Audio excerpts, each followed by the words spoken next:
আপনারা একটা টপিক শুনেছেন, যে টপিকটা আজকে আমি কভার করব সেটা হচ্ছে মেথোডোলজি অফ প্রফেটিক দাওয়া and its relevance to contemporary global society.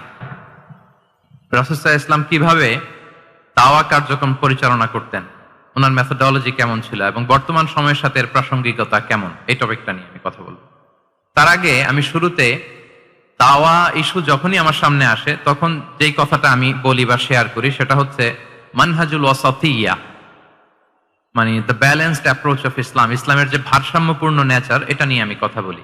এবং আমার আলোচনার শুরুতে আমি সূরাতুল বাকারার 143 নম্বর আয়াত তেলাওয়াত করেছি, যেখানে আল্লাহ তাআলা বলছেন ওয়াকাযালিকা জাআলনাকুম উম্মাতান ওয়াসাতা লিতাকুনু শুহাদা আলান নাস, অনুরূপভাবে আমি তোমাদেরকে মধ্যমপন্থী জাতি বানিয়েছি বা মধ্যমপন্থী জাতি হিসেবে আবির্ভূত করেছি।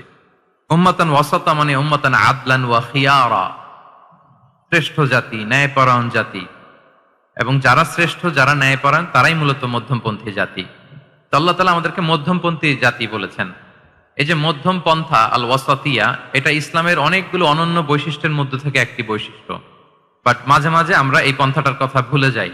ভুলে কি করি, অনেক সময় অনেক প্রান্তিক লেভেল থেকে কাজ করে ফেলি, চিন্তা করে ফেলি, অনেক সময় খুব বাড়াবাড়ি করে ফেলি, অনেক সময় ছাড়াছাড়ি করে ফেলি। বরং আমাদের থাকতে হবে মাঝামাঝি। তাহলে the first and foremost reminder today in this conference hall, যে আমরা বাড়াবাড়িও করব না, ছাড়াছাড়িও করব না, আমরা মাঝামাঝি থাকব। কোথায় থাকব? জি, মাঝামাঝি, আল ওয়াসাতিয়্যা, যেটা শ্রেষ্ঠ এবং যেই মেথোডোলজির কথা কোরআন আমাদেরকে জানিয়েছে। আমি যদি এটাকে ইংরেজি করি ওয়াসাতিয়্যা, তাহলে ইংরেজি দাঁড়াবে এরকম যে the balanced nature of Islam, ইসলামের যেই ভারসাম্যপূর্ণ যে নেচার, এটার নাম হচ্ছে মূলত আল ওয়াসাতিয়্যা। আপনি যদি খেয়াল করে দেখেন যে কিভাবে আমরা অন্যান্য জাতিগোষ্ঠীর তুলনায় মধ্যমপন্থী জাতি, তাহলে দেখবেন যে আমরা যদি সাইয়েদনা ঈসা আলাইহিস সালামের ব্যাপারে কথা বলি, জেসাস ক্রাইস্টের ব্যাপারে, তাহলে দেখেন ওনার ব্যাপারে ইহুদি নাসারারা কেউ বাড়াবাড়ি করেছে, কেউ ছাড়াছাড়ি করেছে, আমরা একেবারে মিডল ওয়েতে আছি। যেমন ঈসা আলাইহিস সালামের ব্যাপারে খ্রিস্টানরা কি বলে জানেন? তারা বলে ঈসা আলাইহিস সালাম হচ্ছে আল্লাহর সন্তান। নাউযুবিল্লাহি মিন যালিক। Jesus Christ is the son of God, গডের সন্তান। তাহলে দেখেন কতটা বাড়াবাড়ি করলো, ঈসা আলাইহিস সালামকে উঠাতে উঠাতে খোদার আসনে নিয়ে বসালো। বাড়াবাড়ি হয়ে গেল না এটা? আচ্ছা, তাহলে একদল খুব বাড়াবাড়ি করলো। এবার যদি ইহুদিদের কথা চিন্তা করি, ইহুদিরা কি বলে? ইহুদিরা একেবারে উল্টো। তারা বলে ঈসা আলাইহিস সালাম হচ্ছে ইবনু জিনা, মানে জারদ সন্তান। নাউযুবিল্লাহ। দেখেন তাদের প্রত্যেকের আকীদা শোনা মাত্রই আপনাদেরকে বলা লাগতেছে না যে নাউযুবিল্লাহ বলেন, আপনারা স্বতঃস্ফূর্ত ভাবেই বলতেছেন নাউযুবিল্লাহ। তার মানে একদল বাড়াবাড়ি করলো, একদল ছাড়াছাড়ি। একদল বলল তিনি আল্লাহর সন্তান বলে একেবারে আল্লাহর উপরে উঠাই ফেলছে, আরেক দল নামাতে নামাতে একেবারে পদদলিত করলো, বলল তিনি হচ্ছেন বাস্টার্ড, মানে ইবনু জিনা, জারদ সন্তান। নাউযুবিল্লাহ মিন যালিক। একদল নিয়ে গেল একেবারে উপরে, আরেক দল একেবারে নিচে। কিন্তু আমরা কি বলি দেখেন, আমরা বলি ঈসা আলাইহিস সালাম উনি হচ্ছেন আব্দুল্লাহি ওয়া রাসূলুহু, তিনি হচ্ছেন আল্লাহ তাআলার দাস বা বান্দা এবং আল্লাহর সম্মানিত রাসূল। দেখুন কতটা ব্যালেন্স এই আকীদা। আমরা আব্দুল্লাহ বলার মধ্য দিয়ে বেসিক্যালি নাসারাদেরকে রিফিউট করি, তাদের প্রতিবাদ করি আমরা যে তোমরা যে বলেছো আল্লাহ সন্তান না, ওইদিকে উঠানো যাবে না, নিচে নামায় নিয়ে আসো, উনি আব্দুল্লাহ, আল্লাহর দাস। আর রাসূলুহু, সম্মানিত রাসূল বলে আমরা বেসিক্যালি ইহুদিদেরকে রিফিউট করি, তাদের প্রতিবাদ করি। আমরা বলি যে না, তোমরা যে বলেছো উনি জারদ সন্তান না, ওনার সম্মানকে পদদলিত করা যাবে না, উপরে উঠাইতে হবে, উঠায়া রাসূল ও সম্মানিত রাসূল। তাহলে নাসারাদের আকীদা থেকে আমরা নিচে নেমে আসলাম, ইহুদিদের আকীদা থেকে আমরা উপরের দিকে গেলাম। ফলে এটা কি হলো? ব্যালেন্স হলো, ভারসাম্যপূর্ণ হলো, মধ্যম পন্থা হলো। তো আশা করি মধ্যম পন্থার উদাহরণটা বুঝতে পেরেছেন। আরেকটা ছোট্ট উদাহরণ দেই। আমাদের বোনদের যখন পিরিয়ড চলে তখন নাসারারা কি করে দেখেন, খ্রিস্টানরা তারা সবকিছু করে, কোনো বাজ বিচার রাখে না, তখন এমনকি ফিজিক্যাল ইন্টিমেসিতেও যায়। যখন আমাদের বোনদের পিরিয়ড চলে তখন তারা ফিজিক্যাল ইন্টিমেসিতেও যায়, কোনো বাজ বিচার নাই। এটা হচ্ছে নাসারাদের অবস্থান। আর ইহুদিদের কি অবস্থান? এরা এই 5 দিন 7 দিন আমাদের বোনদের যখন পিরিয়ড চলে তখন তারা তাদের স্ত্রীদেরকে ধরবে না, ছোবে না, স্পর্শ করবে না, একসাথে বসবেও না। তাদের ঘরে আলাদা একটা স্পেশাল রুম রাখে, ওই রুমের ভিতরে, ওই ঘরের ভিতরে তাদের 5 দিন 7 দিন ওইখানে কাটাইতে হয়। তোমরা আবার সুস্থ হলে তারপরে আসবো। দেখেন একদল খুব বাড়াবাড়ি করলো, আরেক দল ছাড়াছাড়ি করলো। কিন্তু আমাদের ইসলামে আমরা ব্যালেন্স, যে বোনদের যখন পিরিয়ড চলে, হাজবেন্ড ওয়াইফ তখন স্বাভাবিক মেলামেশা, কথাবার্তা, ঘরের টুকিটাকি কাজ সবই করতে পারবে, ইল্লাল জিমা, যেটা আমরা ফিজিক্যাল ইন্টিমেসি বলি, ওইটা ছাড়া আমরা সবই করতে পারবো। তাহলে দেখেন, এই দুইটা উদাহরণ আমি সামনে আনলাম এজন্য যে এই যে মানহাজুল ওয়াসাতিয়াতি ওয়াল ইতিদাল, মধ্যম পন্থার কথা আমরা যেটা বলি, যেটাকে দিয়ে আল্লাহ তাআলা আমাদেরকে সম্মানিত করেছেন, যে ওয়াকাযালিকা জাআলনাকুম উম্মাতান ওয়াসাতা, তোমাদেরকে আমি মধ্যমপন্থী জাতি বানিয়েছি, তোমাদের মধ্যে বাড়াবাড়িও থাকবে না, ছাড়াছাড়িও থাকবে না, বরং আমরা হব মধ্যমপন্থী। আমরা কি হব? কি হব? কিছুদিন আগে বোধহয় দেখলাম ওই যে ছাত্ররা যে দল করতেছে ওইটাও মধ্যমপন্থা নাম দিয়ে দিছে। আবার আজকের এই আলোচনা করে কোন বিপদে পড়ি, পরে বলবে যে তো বোধহয় ছাত্রদেরকে সাপোর্ট করতেছে ভেতরে ভেতরে। না, ওই ছাত্রদের মধ্যমপন্থার কথা বলতেছি না, ইসলাম যে মানহাজুল ওয়াসাতিয়ার কথা বলেছে সেটার কথা বললাম। তো প্রিয় ভাইরা, প্রথম কথা হচ্ছে, আপনি যখন দাওয়া বলবেন তখন আমাকে মধ্যম পন্থা বলতেই হবে। আমরা যখন ইসলাম শিখবো, শিখাবো, ইসলাম বুঝবো, বুঝাবো, এই সব ক্ষেত্রে আমাদেরকে মধ্যম পন্থা অবলম্বন করতে হবে। আমাদের খেয়াল রাখতে হবে আমরা যেন এক্সট্রিম লাইনে না যাই, আবার খুব এক্সট্রা লিবারেল যেন না হয়ে যায়, আমরা যেন মধ্যমপন্থী একটা অবস্থানে থাকি। এবং দাওয়া দেওয়ার ক্ষেত্রে এটাই বলা হয়েছে, আল্লাহ তাআলা বলছেন উদউ ইলা সাবিলি রাব্বিকা বিল হিকমাতি ওয়াল মাউইদাতিল হাসানাতি ওয়াজাদিলহুম বিল্লাতি হিয়া আহসান।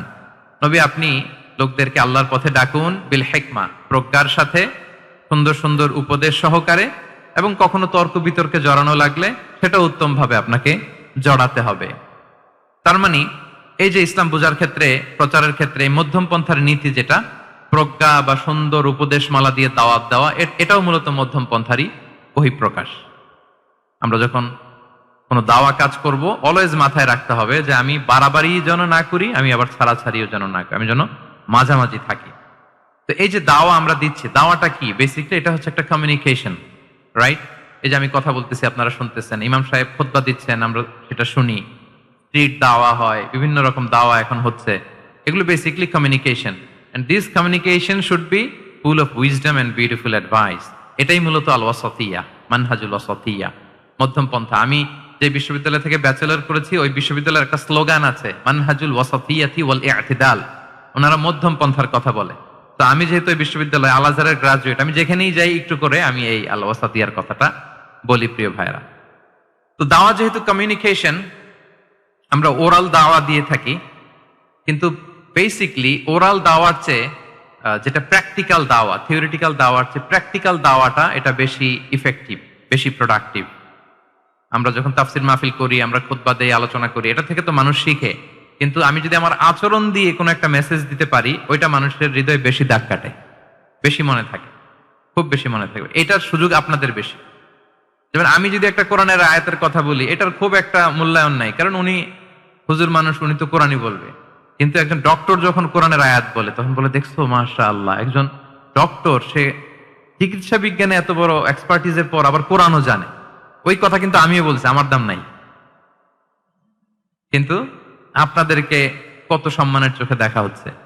আবার দেখেন, 5 ওয়াক্ত সালাত আদায় করা জামাতের সাথে, ফরজ সালাত গুলো, এটা তো মানে করতেই হবে, কম্পালসারি।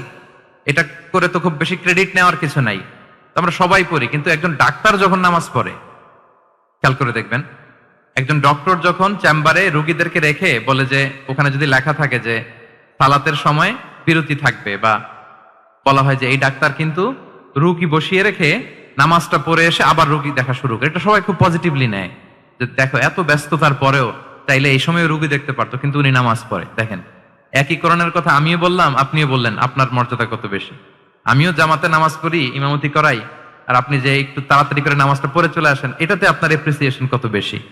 তো এভাবে আপনাদের কিন্তু দাওয়া কাজ করার সুযোগ অনেক বেশি, কারণ এটা অনেক মানে নোবেল একটা প্রফেশন, মহৎ পেশা।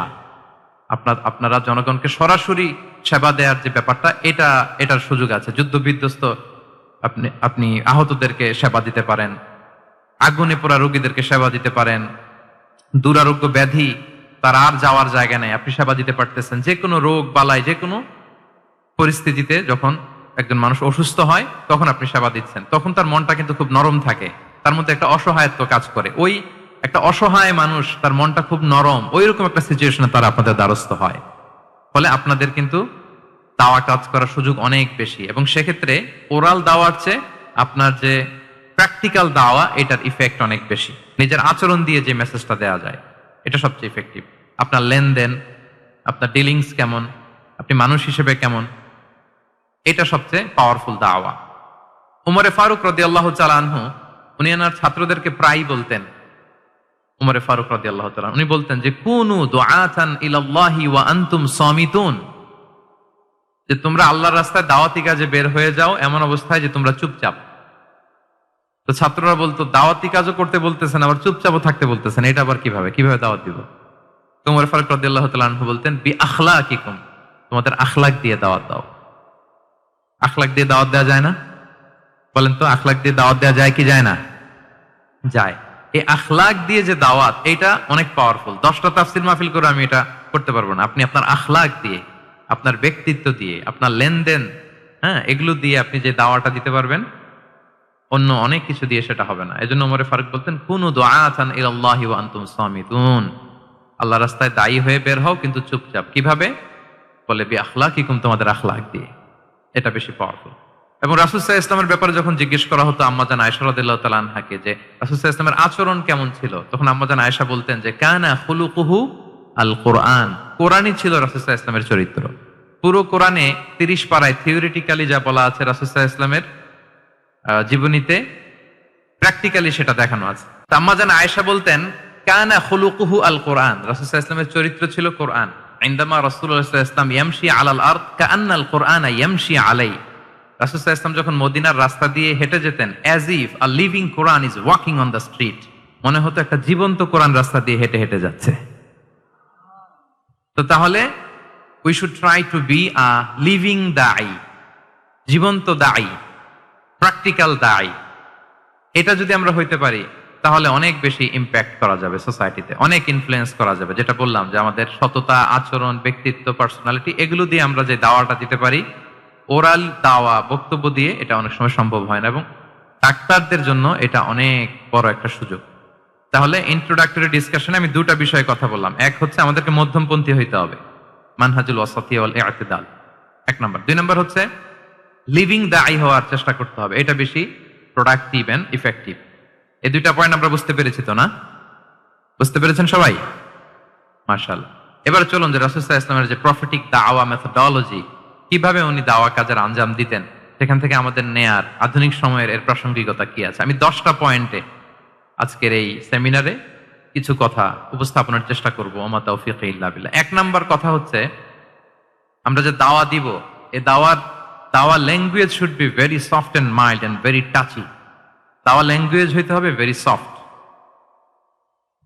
অলওয়েজ সফট, সব সময়। If you talk about dawa, this language should be very soft and mild and touchy.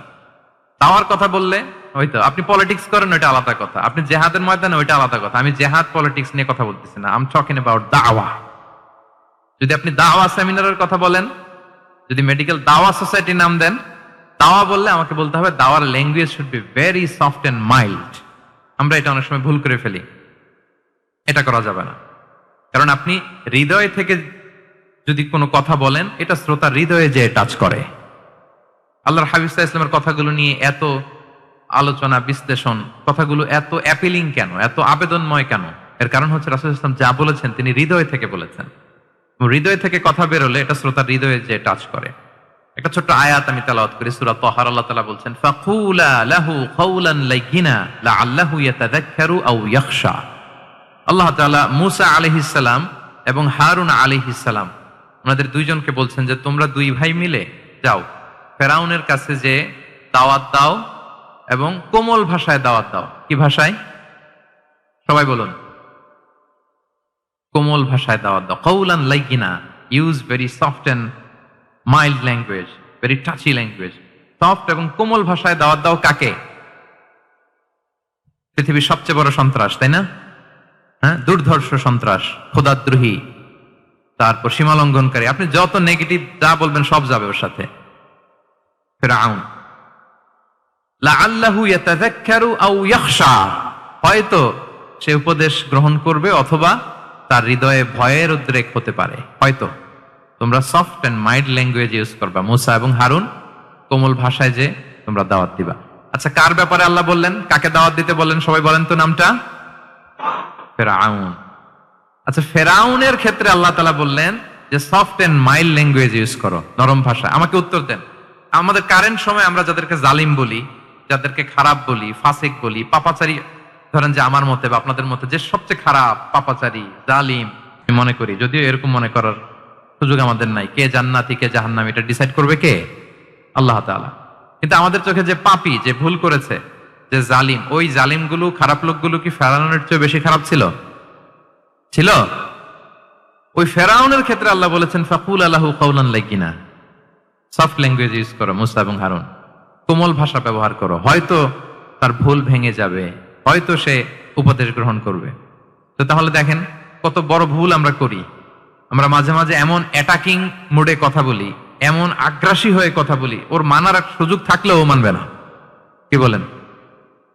যাও মানার একটু ইচ্ছা ছিল, আমার এই অ্যাটিটিউডের কারণে সে আর এটা শুনবে না। এটাই মানুষের স্বভাব। আপনি আগ্রাসী হয়ে অ্যাটাকিং হয়ে কথা বলে মানুষ এটা শোনে না। তাহলে দাওয়ার প্রফিটিক 1 নাম্বার মেথোডোলজি হচ্ছে দাওয়ার ল্যাঙ্গুয়েজ হইতে হবে very soft and very mild. আল্লাহ তাআলা সূরাতু আলে ইমরানে বলছেন ফাবিমা রাহমাতিম মিনাল্লাহি লিনতা লাহুম ওয়ালাউ কুনতা ফাদদান গালিযাল কলবি লানফাদ্দু মিন হাওলিক। নবী হে, আল্লাহর অনুগ্রহে, আল্লাহর রহমতে আপনি কোমল ভাষী হয়েছেন। আপনি কোমল ভাষী না হয়ে যদি রূঢ় ভাষী হতেন তাহলে মানুষজন আপনার কাছ থেকে ভেগে ভেগে পালাতো। কিন্তু আমরা দেখতাম যে সাহাবারা রাসূল সাল্লাল্লাহু আলাইহি ওয়াসাল্লামের কাছে শুধু জড়ো হইতে চেত, দেখা করতে চেত।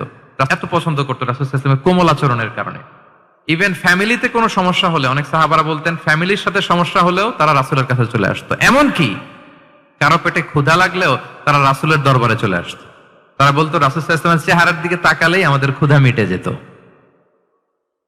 কি কোমল ভাষী ছিলেন, কত সুন্দর সফট ল্যাঙ্গুয়েজ রাসূল সাল্লাল্লাহু আলাইহি ওয়াসাল্লাম ইউজ করেছেন।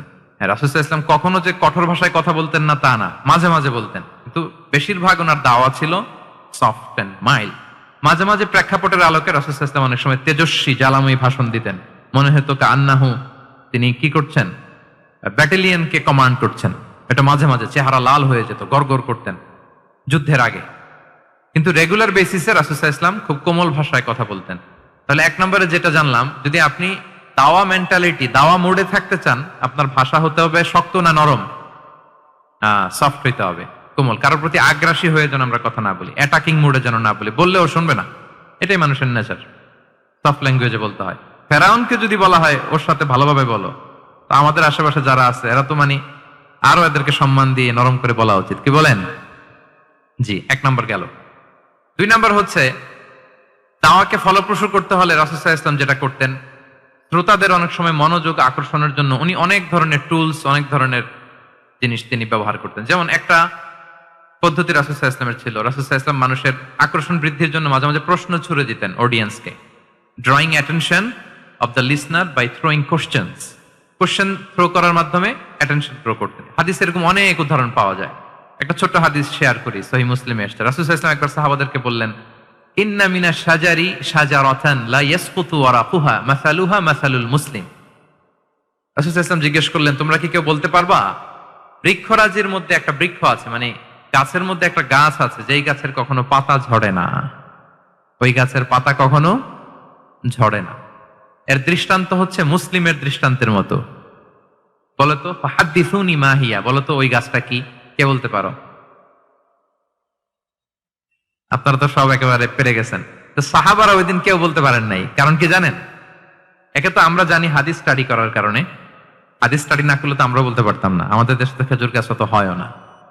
তো ওনারা কেউ বলতে পারে না। এর কারণ হচ্ছে তারা ভাবছিল প্রশ্ন যেহেতু করছে এটা যেন তেন প্রশ্ন, এটা কঠিন কোন গাছের একটা নাম বলতে হবে। তো বাড়ির পাশে যে খেজুর গাছ, মদিনার অলিতে গলিতে যে খেজুর গাছ ভর্তি, এই দিকে আর ওনাদের অ্যাটেনশন যায় না। ওনারা চলে গেছে মরুভূমিতে, ইয়ামানে, তারপর একেবারে ডেজার্টের মাঝখানে কি কি ক্যাকটাস, গুলমলতা, কি কি গাছ আছে ওগুলো আওড়াচ্ছে মনে মনে। ভাবতেছে যে খেজুর গাছের কথা তো রাসূল সাল্লাল্লাহু আলাইহি ওয়াসাল্লাম আমাদের জিজ্ঞেস করার কথা না, এ তো আমাদের গাছ, বাড়ির পাশের গাছ। কেউই আর বলতে পারে নাই। এরপর রাসূল সাল্লাল্লাহু আলাইহি ওয়াসাল্লাম যখন দেখলেন সবাই অপারগ, রাসূল সাল্লাল্লাহু আলাইহি ওয়াসাল্লাম বললেন, ইন্নাহা আন-নাখলা, এটা হচ্ছে খেজুর গাছ, ডেট প্লান্ট। তো তো আব্দুল্লাহ ইবনে ওমর রাদিয়াল্লাহু তাআলা আনহু বাড়িতে যাওয়ার পরে ওমরে ফারুককে তার বাবাকে বললেন যে, বাবা, আজকে যে রাসূল সাল্লাল্লাহু আলাইহি ওয়াসাল্লাম প্রশ্ন ছুড়ে দিলেন, আপনারা যে কেউ পারলেন না, উত্তরটা কিন্তু আমি পারতাম। তো ওমরে ফারুক বললেন, বলো কি, তুমি পারতা? তো বললা না কেন? তুমি আজকে উত্তর দিতে পারলে তো রাসূলের সামনে আমার বুকটা এত বড় হয়ে যেত। মানে লাল উট পেলে আরবরা যেই খুশি, আমি এর চেয়ে বেশি খুশি হতাম। তখন উনি বললেন যে, আপনি পারতেছেন না, অন্যান্য বয়স্ক সাহাবারা পারতেছে না, মুরব্বীরা কেউ যেহেতু বলে নাই, আমি বিনয়ের খাতিরে উত্তরটা দেই নাই, কিন্তু আমি জানতাম যে এটা খেজুর গাছ। তাহলে দেখেন, রাসূল সাল্লাল্লাহু আলাইহি ওয়াসাল্লাম অ্যাটেনশনটাকে ড্র করার জন্য প্রশ্ন ছুড়ে দিতেন। তো এই প্রশ্ন ছুড়ে দিয়ে কিন্তু আমরা মানুষের দৃষ্টি আকর্ষণ করতে হবে। আপনারা তো মানে প্রশ্ন ছড়াই তো আপনাদের কাজ, যে কি অবস্থা, শরীরটা কেমন, পেট ঠিক আছে কিনা, ঘুম হয় কিনা, কমন প্রশ্ন না আপনাদের? আপনাদের কাছে গেলেই তো প্রথমে জিজ্ঞেস করে যে হজম হয় কিনা, তারপর ঘুম আসে কিনা, এই হয় কিনা, অনেক প্রশ্ন আপনারা করেন। তো এইভাবে আপনি যদি আস্তে আস্তে প্রশ্নের ছলে যদি তাকে আপনি দাওয়া দিতে চান, আপনি কিন্তু দিতে পারেন। এটা রাসূল সাল্লাল্লাহু আলাইহি ওয়াসাল্লামের একটা দাওয়া মেথোডোলজি ছিল। দুইটা বলে ফেললাম, একটা হচ্ছে দাওয়ার ল্যাঙ্গুয়েজ হতে হবে অনেক শক্ত, নাকি? হ্যাঁ, নরম, সফট এন্ড মাইল্ড। 2 নাম্বার হচ্ছে প্রশ্ন ছুড়ে দিয়ে শ্রোতাকে আকর্ষণ করা, মনোযোগ আকর্ষণ করা। 3 নাম্বার ভিজুয়াল এক্সপ্লেনেশন। রাসূল সাল্লাল্লাহু আলাইহি ওয়াসাল্লাম এটা করতেন যাতে করে আরো সহজে বোঝানোর জন্য। এটা নিশ্চয়ই আপনারা করেন। রাসূল সাল্লাল্লাহু আলাইহি ওয়াসাল্লামের দাওয়া জিন্দেগিতে দেখা যায় প্রায় সময় কিছু উনি ভিজুয়াল এক্সপ্লেনেশন নিয়ে এসেছেন সাহাবাদের সামনে, যাতে করে সাহাবারা to get a better idea of the issue, আরো ইজিলি বুঝতে পারেন। যেমন একবার রাসূল সাল্লাল্লাহু আলাইহি ওয়াসাল্লাম অনাথ ইয়েতিমদেরকে যারা দেখভাল করে তাদেরকে মর্যাদা, এটা বোঝাতে যে রাসূল সাল্লাল্লাহু আলাইহি ওয়াসাল্লাম 2 আঙ্গুল উঁচু করে একবার বললেন যে, আনা ওয়া কাফিলুল ইয়াতীমি ফিল জান্নাতি কাহাতাইন। আমার আঙ্গুল দুটো দেখতে পাচ্ছেন আপনারা সবাই? 2টা আঙ্গুল উঁচু করেন তো এভাবে। মানুষ তো মনে করবে ভিক্টরি সাইন দেখাই দিছে আমরা। এই যে, তো রাসূল সাল্লাল্লাহু আলাইহি ওয়াসাল্লাম বললেন, আনা ওয়া কাফিলুল ইয়াতীমি কাহাতাইন, হাত নামান। অর্থাৎ আমি এবং এতিমের রক্ষণাবেক্ষণকারী কিয়ামতের দিন এভাবে কাছাকাছি প্রতিবেশী হয়ে থাকবো। এই 2টা আঙ্গুলের মাঝখানে যেমনি খুব একটা স্পেস নাই, গ্যাপ নাই, মানে একেবারে কাছাকাছি, নেইবরিং ফিঙ্গার, রাইট? আমি এবং এতিমের রক্ষণাবেক্ষণকারী এইভাবে নেইবর হয়ে থাকবো। এই যে ভিজুয়াল এক্সপ্লেনেশন দেখছেন? এই যে দাওয়ার মধ্যে মাঝে মাঝে এরকম ভিজুয়াল এক্সপ্লেনেশন করতে হবে যাতে করে শ্রোতারা বুঝে। রাসূল সাল্লাল্লাহু আলাইহি ওয়াসাল্লাম এটা করেছেন। আচ্ছা, মুসনাদে আহমদে এক হাদিস এসেছে, রাসূল সাল্লাল্লাহু আলাইহি ওয়াসাল্লাম একবার খেজুরের একটা ডাল নিয়ে মরুভূমির মধ্যে একটা দাগ টানলেন। খাত্তালানা রাসূলুল্লাহ সাল্লাল্লাহু আলাইহি ওয়াসাল্লাম খাত্তান, একটা স্ট্রেইট লাইন দিয়ে রাসূল সাল্লাল্লাহু আলাইহি ওয়াসাল্লাম বললেন, এটা হচ্ছে সিরাতুল মুস্তাকিম। সাহাবাদের দৃষ্টি আকর্ষিত হলো, সবাই মনোযোগী হয়ে উঠলো, তাই নাকি? সিরাতুল মুস্তাকিম, যে দোয়া আমরা প্রতিদিন করি, ইহদিনাস সিরাতাল মুস্তাকিম, খেজুরের ডাল দিয়ে স্ট্রেইট লাইন কেটে বললেন এটা হচ্ছে সিরাতুল মুস্তাকিম। এবার ওই খেজুরের ডাল দিয়ে ডানে বায়ে অনেকগুলো ছোট ছোট দাগ কাটলেন আর বললেন, হাযিহি সুবুলুশ শায়তান, এগুলো হচ্ছে শয়তানের রাস্তা, এটা হচ্ছে মুস্তাকিম, সোজা রাস্তা যেটা জান্নাতে যায়। আর ডানে বায়ে অনেকগুলো দাগ কাটলেন, দেখে বললেন, এই প্রতিটি রাস্তায় একটা করে শয়তান বসে থাকে, আর সে তোমাদেরকে টেম্পটেশন দিতে থাকে, প্রভোকেশন করতে থাকে, ধোঁকা দিতে থাকে, ওয়াসওয়াসা দিতে থাকে। ডানে বায়ে না তাকিয়ে এই সিরাতুল মুস্তাকিমের পথেই অবিচল থাকতে হবে, ইনশাআল্লাহ বলেন। তাহলে দেখেন, মরুভূমির মাঝখানে তখন তো আর ওই যে এলইডি প্রজেক্টর থাকলে হয়তো রাসূল সাল্লাল্লাহু আলাইহি ওয়াসাল্লাম ওইটাই ব্যবহার করতেন। আমরা এটা এখন করতে পারি বোঝানোর জন্য। রাসূল সাল্লাল্লাহু আলাইহি ওয়াসাল্লাম খেজুরের ডাল দিয়ে মরুভূমির মধ্যে দাগ কেটে সাহাবীদেরকে এই ভিজুয়াল এক্সপ্লেনেশন দিলেন, এবং সাহাবারা খুব সহজে বুঝতে পারলেন যে কোনটা সিরাতুল মুস্তাকিম, কোনটা সিরাতুশ শাইতান। এভাবে রাসূল সাল্লাল্লাহু আলাইহি ওয়াসাল্লাম ভিজুয়াল এক্সপ্লেনেশন ইউজ করতেন। আমরা বিশ্বাসীরা যে ভাই ভাই, মুমিনরা যে ভাই ভাই, আমাদের সম্পর্ক যে কত সুদৃঢ় মজবুত, এটা বোঝাতে যে একবার রাসূল সাল্লাল্লাহু আলাইহি ওয়াসাল্লাম বললেন, আল মুমিনু লিল মুমিনি কাল বুনিয়ান। বিশ্বাসীরা তাদের সম্পর্ক হচ্ছে কাল বুনিয়ান, একটা সুদৃঢ় প্রাচীরের মতো, সীসা ঢালা প্রাচীরের মতো। ইয়াশুদ্দু বা'দুহু বা'দা, যেটার এক পাশ আরেক পাশকে মজবুত করে।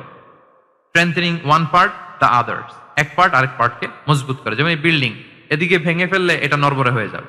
তিনি বুঝালেন যে সুদৃঢ় প্রাচীরের মতো হচ্ছে বিশ্বাসীদের সম্পর্ক। এটা বলে ওয়াসাব্বাকা বাইনা আসাবিহি, মানে ডান হাতের আঙ্গুলগুলো বা হাতের ভেতরে ভেবে ঢুকিয়ে দিলেন, বললেন যে এরকম মজবুত। সুবহানাল্লাহ। এই যে এই হাতের আঙ্গুলগুলো এই হাতে ঢুকিয়ে এরকম চাপ দিলে খুব শক্ত হয় না, মজবুত হয় না? রাসূল সাল্লাল্লাহু আলাইহি ওয়াসাল্লাম বললেন আমাদের বন্ধন হচ্ছে এরকম সুদৃঢ় মজবুত, সুদৃঢ় সীসা ঢালা প্রাচীরের মতো। আল্লাহু আকবার। তাহলে এই যে ভিজুয়াল এক্সপ্লেনেশন, রাসূল সাল্লাল্লাহু আলাইহি ওয়াসাল্লাম বোঝানোর জন্য এই যে এরকম দাগ কাটা, কখনো এইভাবে, হাদিসে এরকম অনেক পাওয়া যায়। আমি অল্প কয়েকটা, সময়ের টাইম কনস্ট্রেন্টের কারণে অল্প কয়েকটা নিয়ে আসলাম। তাহলে এটা রাসূল সাল্লাল্লাহু আলাইহি ওয়াসাল্লামের একটা দাওয়া মেথোডোলজি ছিল, বোঝানোর জন্য কত ইজিয়েস্ট ওয়েতে তিনি অডিয়েন্সের কাছে পৌঁছাতে পারেন। তিনি প্রয়োজনে ভিজুয়াল এক্সপ্লেনেশনের সহায়তা নিতেন। কয়টা গেল মেথোডোলজি? 3টা। আচ্ছা, 4 নাম্বার হচ্ছে গ্রাজুয়ালিটি, ধীরে ধীরে ধাপে ধাপে দাওয়া পরিচালনা করা, দাওয়া কাজ করা। এটাতে অনেক সময় আমরা ভুল করে ফেলি। আমরা অনেক সময় একটু রাশিং মেন্টালিটিতে থাকি, তাড়াহুড়ো। একজন ভাই নতুন দিনে ফিরছে, আগে হয়তো সংশয়বাদী ছিল, নাস্তিক ছিল, প্র্যাকটিস করতো না, এখন সে প্র্যাকটিসের ইচ্ছা করছে। এই সুযোগ পেয়ে আমি তারে বলা শুরু করলাম, নামাজ পড়তে হবে, রোজা রাখতে হবে, জাকাত দিতে হবে, তোমার ওয়াইফকে পর্দা করাইতে হবে, হালাল হারাম ও কয়েক সারছে, আমার সম্ভব না। ও বলবে ভাই আগে যা ছিলাম ওইটাই ভালো ছিল, এতগুলো তো আমি মানতে পারবো না। এই যে আপনি তাকে দিন থেকে ভাগালেন, আপনার দাওয়া মেথোডোলজি জানা না থাকার কারণে আপনি তাকে ভাগালেন। একসাথে আপনি এত কথা বলবেন না। নতুন যখন কেউ দিনে ফিরে তাকে আপনি একসাথে এত কথা বলবেন না। নতুন যখন কোনো বোন ইসলামে আসতে চায় তাকে আপনি কঠিন করে বলবেন না। উপরে আমাদের বোনরা আছে, তাদেরকেও আমি বলবো সহজ করে বলেন। প্রথমে নামাজের কথা বলেন, নামাজ আস্তে আস্তে পড়ুক যতটুকু পারুক।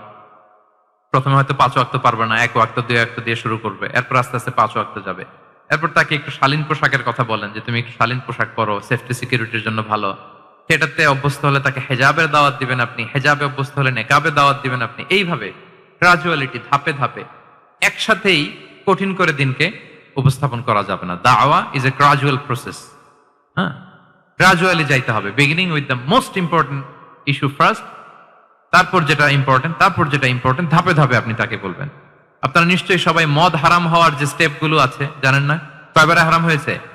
3 বারে। ওয়াসআলুনাকা আনিল খামরি ওয়াল মাইসির কুল ফীহিমা ইসমুন কাবীরু ওয়া মানাফিউ লিন-নাস ওয়া ইসমুহুমা আকবারু মিন নাফিহিমা।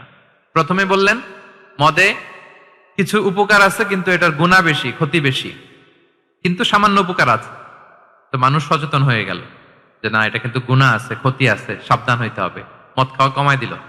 আচ্ছা, এরপর বলা হলো ওয়ালা তাকরাবুস সালাতা ওয়া আনতুম সুকারা, মাতাল হয়ে মদ খাওয়া অবস্থায় নামাজে যেও না।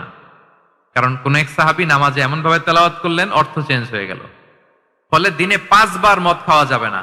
এই আয়াত দিয়ে তো তাই বোঝা যায়, তাই না? 5 বারের জন্য যখন সাবধান হয়ে গেল, আরো তারা অভ্যস্ত হয়ে গেল। এরপরে নাজিল হলো ইন্নামাল খামরু ওয়াল মাইসিরু ওয়াল আনসাবু ওয়াল আজলামু রিজসুম মিন আমালিশ শাইতানি ফাজতানিবু। মদ, জুয়া, ভাগ্যলিপি এগুলো শয়তানের কাজ, এগুলো থেকে বেঁচে থাকো। সবাই মদিনার ঘরের ভেতরে মদের বোতল যেগুলো ছিল ভেঙে সব রাস্তায় মদ দিয়ে মদিনার অলিগলি সয়লাভ। সুবহানাল্লাহ, কারো কষ্ট হয়নি, কারণ ধাপে ধাপে মদকে হারাম করা হয়েছে। কেউ যদি চেইন স্মোকার থাকে, আপনি যদি বলেন যে স্মোকিং হারাম, কালকে থেকে একটাও খেতে পারবে না, ও পারবে? ও তো মারা যাবে। ও সব বাদ দিতে পারবে, স্মোকিং বাদ দিতে পারবে না। তো কি করবেন? তাকে আপনি অল্প অল্প করে, যে একটু একটু করে ছাড়ো। এই যে রমজান আসতেছে, সারাদিন তো করতেই পারবা না, রাতে 2-3টা করে খাইও, বেশি খাইও না। না মানে ছাড়ানোর জন্য বলতেছে আর কি। যে 10টা খায়, তারা যদি আপনি 2টা খাইতে বলেন, এটা তো আপনি দাওয়াই দিলেন নাকি, কমাইতে বললেন তো। সিগারেটের প্রতি তার উৎসাহিত করতেছি না আমরা। চেইন স্মোকার ও 10টা ছাড়া হয় না প্রতিদিন। তাই রমজানে আপনি তারা বললেন যে সারাদিন তো তুমি না খেয়ে থাকবা, রাতে 1টা 2টা বা 3টা গেল। প্রথম দশকে 3টা, এরপরের দশকে 2টা, তারপরের দশকে 1টা। যে 1টা খায় তারপরের দিন তো সে চাইলে ছেড়েও দিতে পারে, কি বলেন? এইভাবে গ্রাজুয়ালি তাকে ছাড়ানোর জন্য অভ্যস্ত করতে হবে। তাহলে এই গ্রাজুয়ালিটিটা দরকার। আমি হাদিস থেকে, সিরাত থেকে একটা উদাহরণ দেই, শুনুন। রাসূল সাল্লাল্লাহু আলাইহি ওয়াসাল্লাম মুআয ইবনে জাবাল রাদিয়াল্লাহু তাআলা আনহুকে ইয়ামানের গভর্নর করে পাঠালেন। তো তখন তাকে বললেন যে মুআয, ইন্নাকা তাআতি কওমান মিন আহলিল কিতাব, তোমাকে এমন একটা এলাকার গভর্নর করে পাঠাচ্ছি, তারা কিন্তু আহলে কিতাব, মানে people of the books, Jews and Christian community, তারা ইহুদি খ্রিস্টান। তো তাদেরকে যখন দাওয়াত দিবা, ধাপে ধাপে দিবা। কিভাবে দিবা? তিনি বললেন ফাদউহুম ইলা শাহাদাতি আন লা ইলাহা ইল্লাল্লাহ ওয়া আন্না মুহাম্মাদুর রাসূলুল্লাহ। প্রথমে দাওয়াত দিবা তাওহীদ আর রিসালাতের। আওয়াজ করে বলেন, প্রথমে কিসের? তাওহীদ এবং রিসালাতের। আচ্ছা, ফা ইনহুম আতাউ লিযালিক, তারা যখন এটা মেনে নেয়। আরবিটা খেয়াল করেছেন অর্থটা? ফা ইনহুম আতাউ লিযালিক, তাওহীদ রিসালাত যদি মেনে নেয়, তাহলে তাদেরকে 5 ওয়াক্ত নামাজের দাওয়াত দিও। আচ্ছা, 5 ওয়াক্ত নামাজে যখন তারা অভ্যস্ত হয়ে যায়, ফা ইনহুম আতাউ লিযালিক, যখন তারা এটাও মেনে নেয়, তখন তাদেরকে যাকাতের আদেশ করো। সুবহানাল্লাহ, সুবহানাল্লাহ। দেখেন ধাপে ধাপে, একবারে সবগুলো বিধান একবারে তাদের সাথে শেয়ার করতে বলেননি। প্রথমে তাওহীদের, রিসালাতের, মেনে নিলে সালাতের, মেনে নিলে যাকাতের, ধাপে ধাপে। তাহলে একবারে কেউ নতুন যখন দিনে ফিরেছে একবারে সবকিছু তার ঘাড়ে চাপিয়ে দিবেন আপনি? কি করবেন?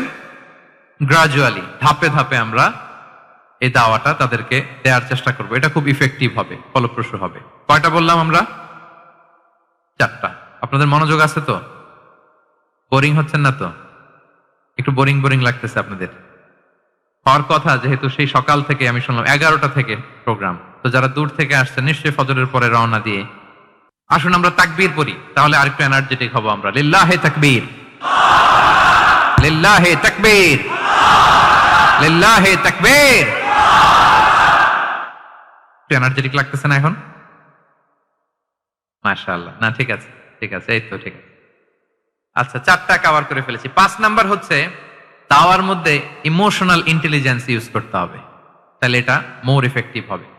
মানে আপনি মানুষের আবেগ অনুভূতি নাড়িয়ে দিয়ে যদি দাওয়া দিতে পারেন, এটা তার শুদ্ধাচারের জন্য অনেক কাজে দেবে। ইমোশনাল ইন্টেলিজেন্স মানে তার আবেগ, ইমোশনকে আপনি ট্রিগার আপ করবেন, ওইটাতে আপনি কাজ করবেন, তাহলে দেখবেন যে সে একেবারে কাবু হয়ে গেছে।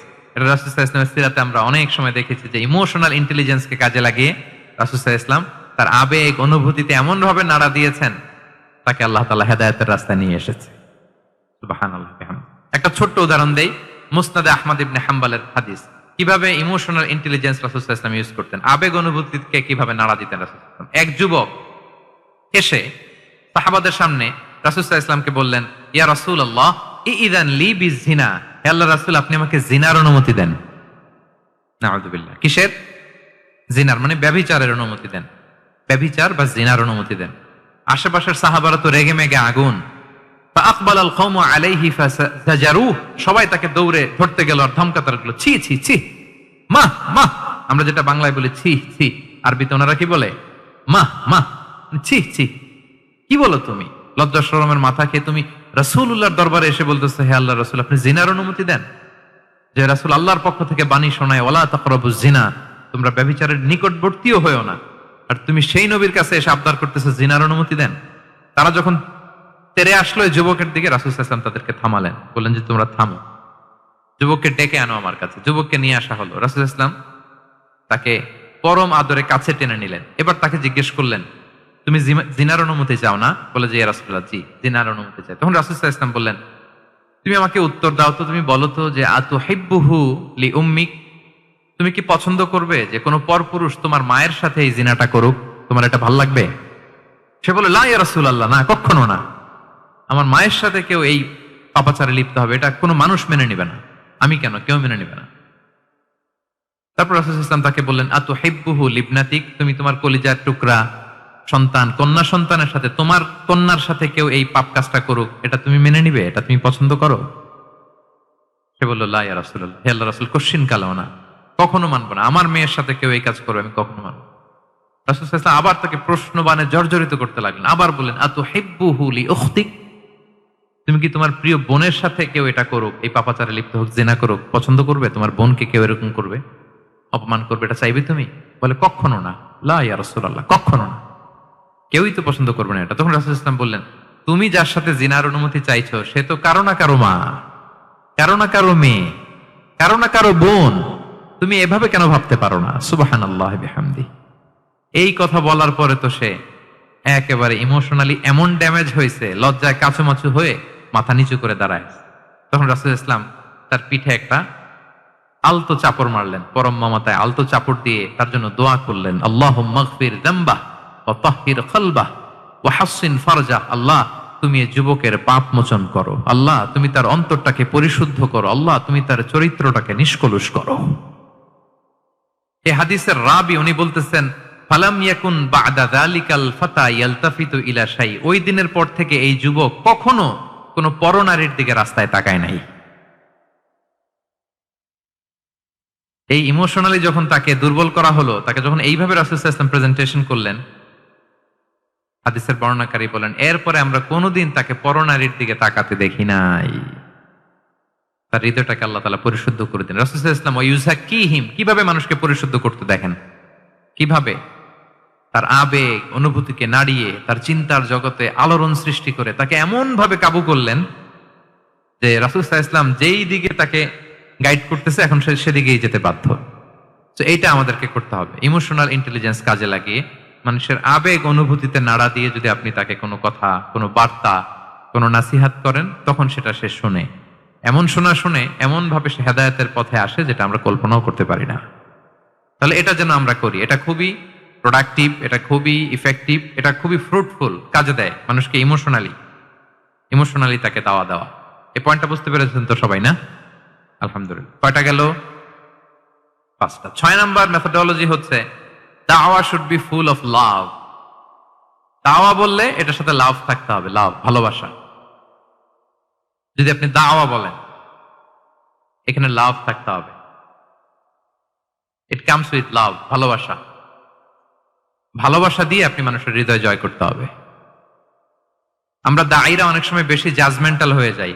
আরব শায়েখরা বলে যে নাহনু দুআত লাসনা কুদাত, আমরা দায়ী, আমরা জাজ নই, উই আর নট জাজেস। আমাদের অনেক দায়ীরা আমরা ভুল করে ফেলি, আমরা বলি যে ও খারাপ, ও এটা, ও জাহান্নামী, ও খারিজ, এরকম আমরা সবাইকে নাকচ করি। মনে হয় যেন সবাইরে জাহান্নামে পাঠাই, আমি একা জান্নাতে যেতে পারলেই সফল। আচ্ছা বলেন তো, সব গেল জাহান্নামে, আপনি একা শুধু জান্নাতে, ভাল লাগবে আপনার? এই যে আজকে আমরা এখানে সবাই ছাত্র, শিক্ষক, ডিস্টিংগুইশ গেস্টরা, উপরে আমাদের বোনরা, কত ভালো লাগতেছে না? ধরেন যে 2500 সিটিং ক্যাপাসিটির এই চীন মৈত্রী সম্মেলন কেন্দ্রে কেউ নাই, শুধু আপনি একা। এই বিশাল হল রুমে কেউ নাই, আপনি একা, ভাল লাগবে? তখন মিস্টার বিনের মতো হা হু করা লাগবে, শুধু একা একা, ঠিক না? তো সবাইকে জাহান্নামে পাঠিয়ে শুধু আমি জান্নাতে গেলে এটা আমার ভাল লাগবে না ওই জান্নাতে। তো আমরা কিভাবে আমাদের জান্নাতের দলকে ভারী করতে পারি, এই চেষ্টাটা আমাদের বেশি বেশি করতে হবে, কি বলেন? তাহলে দাওয়া should be full of love, কারণ ভালোবাসা দিয়ে যা জয় করা যায়, কঠোরতা দিয়ে তা পারা যায় না। ভালোবাসা দিয়ে আপনি যেটা করতে পারবেন, কঠোরতা দিয়ে কখনো সেটা করতে পারবেন। আসুন আমরা হাদিস থেকে শুনি, সিরাত থেকে শুনি। আল্লাহর হাবিব সাল্লাল্লাহু আলাইহি ওয়াসাল্লাম মসজিদে নববীতে বসে আছেন সাহাবাদেরকে নিয়ে। হঠাৎ এক বেদুইনের আগমন। বেদুইন মানে যার মধ্যে নগর জীবনের কোনো নিয়ম কানুন সে দেখেনি, জানে না, বুঝে না। সিভিলাইজেশন বলতে যেটা বুঝি, ভদ্রতা, কার্টিসি, ম্যানার, এটা সে শিখেনি। এরকম এক বেদুইন অনেক দূর পল্লী থেকে মদিনার মসজিদে নববীতে এসেছে, কিন্তু সে ইসলাম ধর্ম গ্রহণ করেছে, মুসলিম। তো মসজিদে ঢুকে সে 2 রাকাত নামাজ পড়তেছে। এসে যে রাসূলকে সালাম দিবে, কথা, ওই কার্টিসিটাও নাই। রাসূল সাল্লাল্লাহু আলাইহি ওয়াসাল্লাম বসা ওইদিকে সাহাবাদের নিয়ে, সে তার মতো এসে এক জায়গায় মসজিদের সাথে তার উট বেঁধে সে 2 রাকাত নামাজ পড়ে দোয়া করতেছে আল্লাহর কাছে। কি দোয়া জানেন? দোয়ার মধ্যেও কাটিসি নাই। দোয়াতে বলে, ইয়া আল্লাহ, আল্লাহুম্মা আরহামনি ওয়ারহাম মুহাম্মাদা ওয়ালা তারহাম মা'ানা আহাদা। মানে আল্লাহ, তুমি শুধু আমারে রহম করো আর মুহাম্মদ সাল্লাল্লাহু আলাইহি ওয়াসাল্লামকে রহম করো, আমাদের সাথে আর কাউরে রহম করো না তুমি। বেদুইন, তার মধ্যে আদাবু দোয়া, দোয়ার যে একটা এটিকেটস আছে, এটা তো তার জানা নাই। দোয়ায় অন্যদের জন্য দোয়া করলে যে নিজের লাভ, এটা সে জানতো না। আমি যদি বলি যে আল্লাহ এই ভাইদেরকে তুমি কবুল করো, তখন ফেরেশতারা বলে আল্লাহ যিনি দোয়া করতেছে আগে তাকে তুমি কবুল করো। কেউ অসুস্থ, আমি যদি বলি আল্লাহ আমার এই ভাইকে তুমি সুস্থ করো, আল্লাহ ফেরেশতারা বলে আল্লাহ যিনি দোয়া করলেন আগে তার রোগ বালাই থাকলে আগে তাকে সুস্থ করো। এই যে দোয়ার এটিকেটস, আদাব দোয়া, এটা সে জানতো না।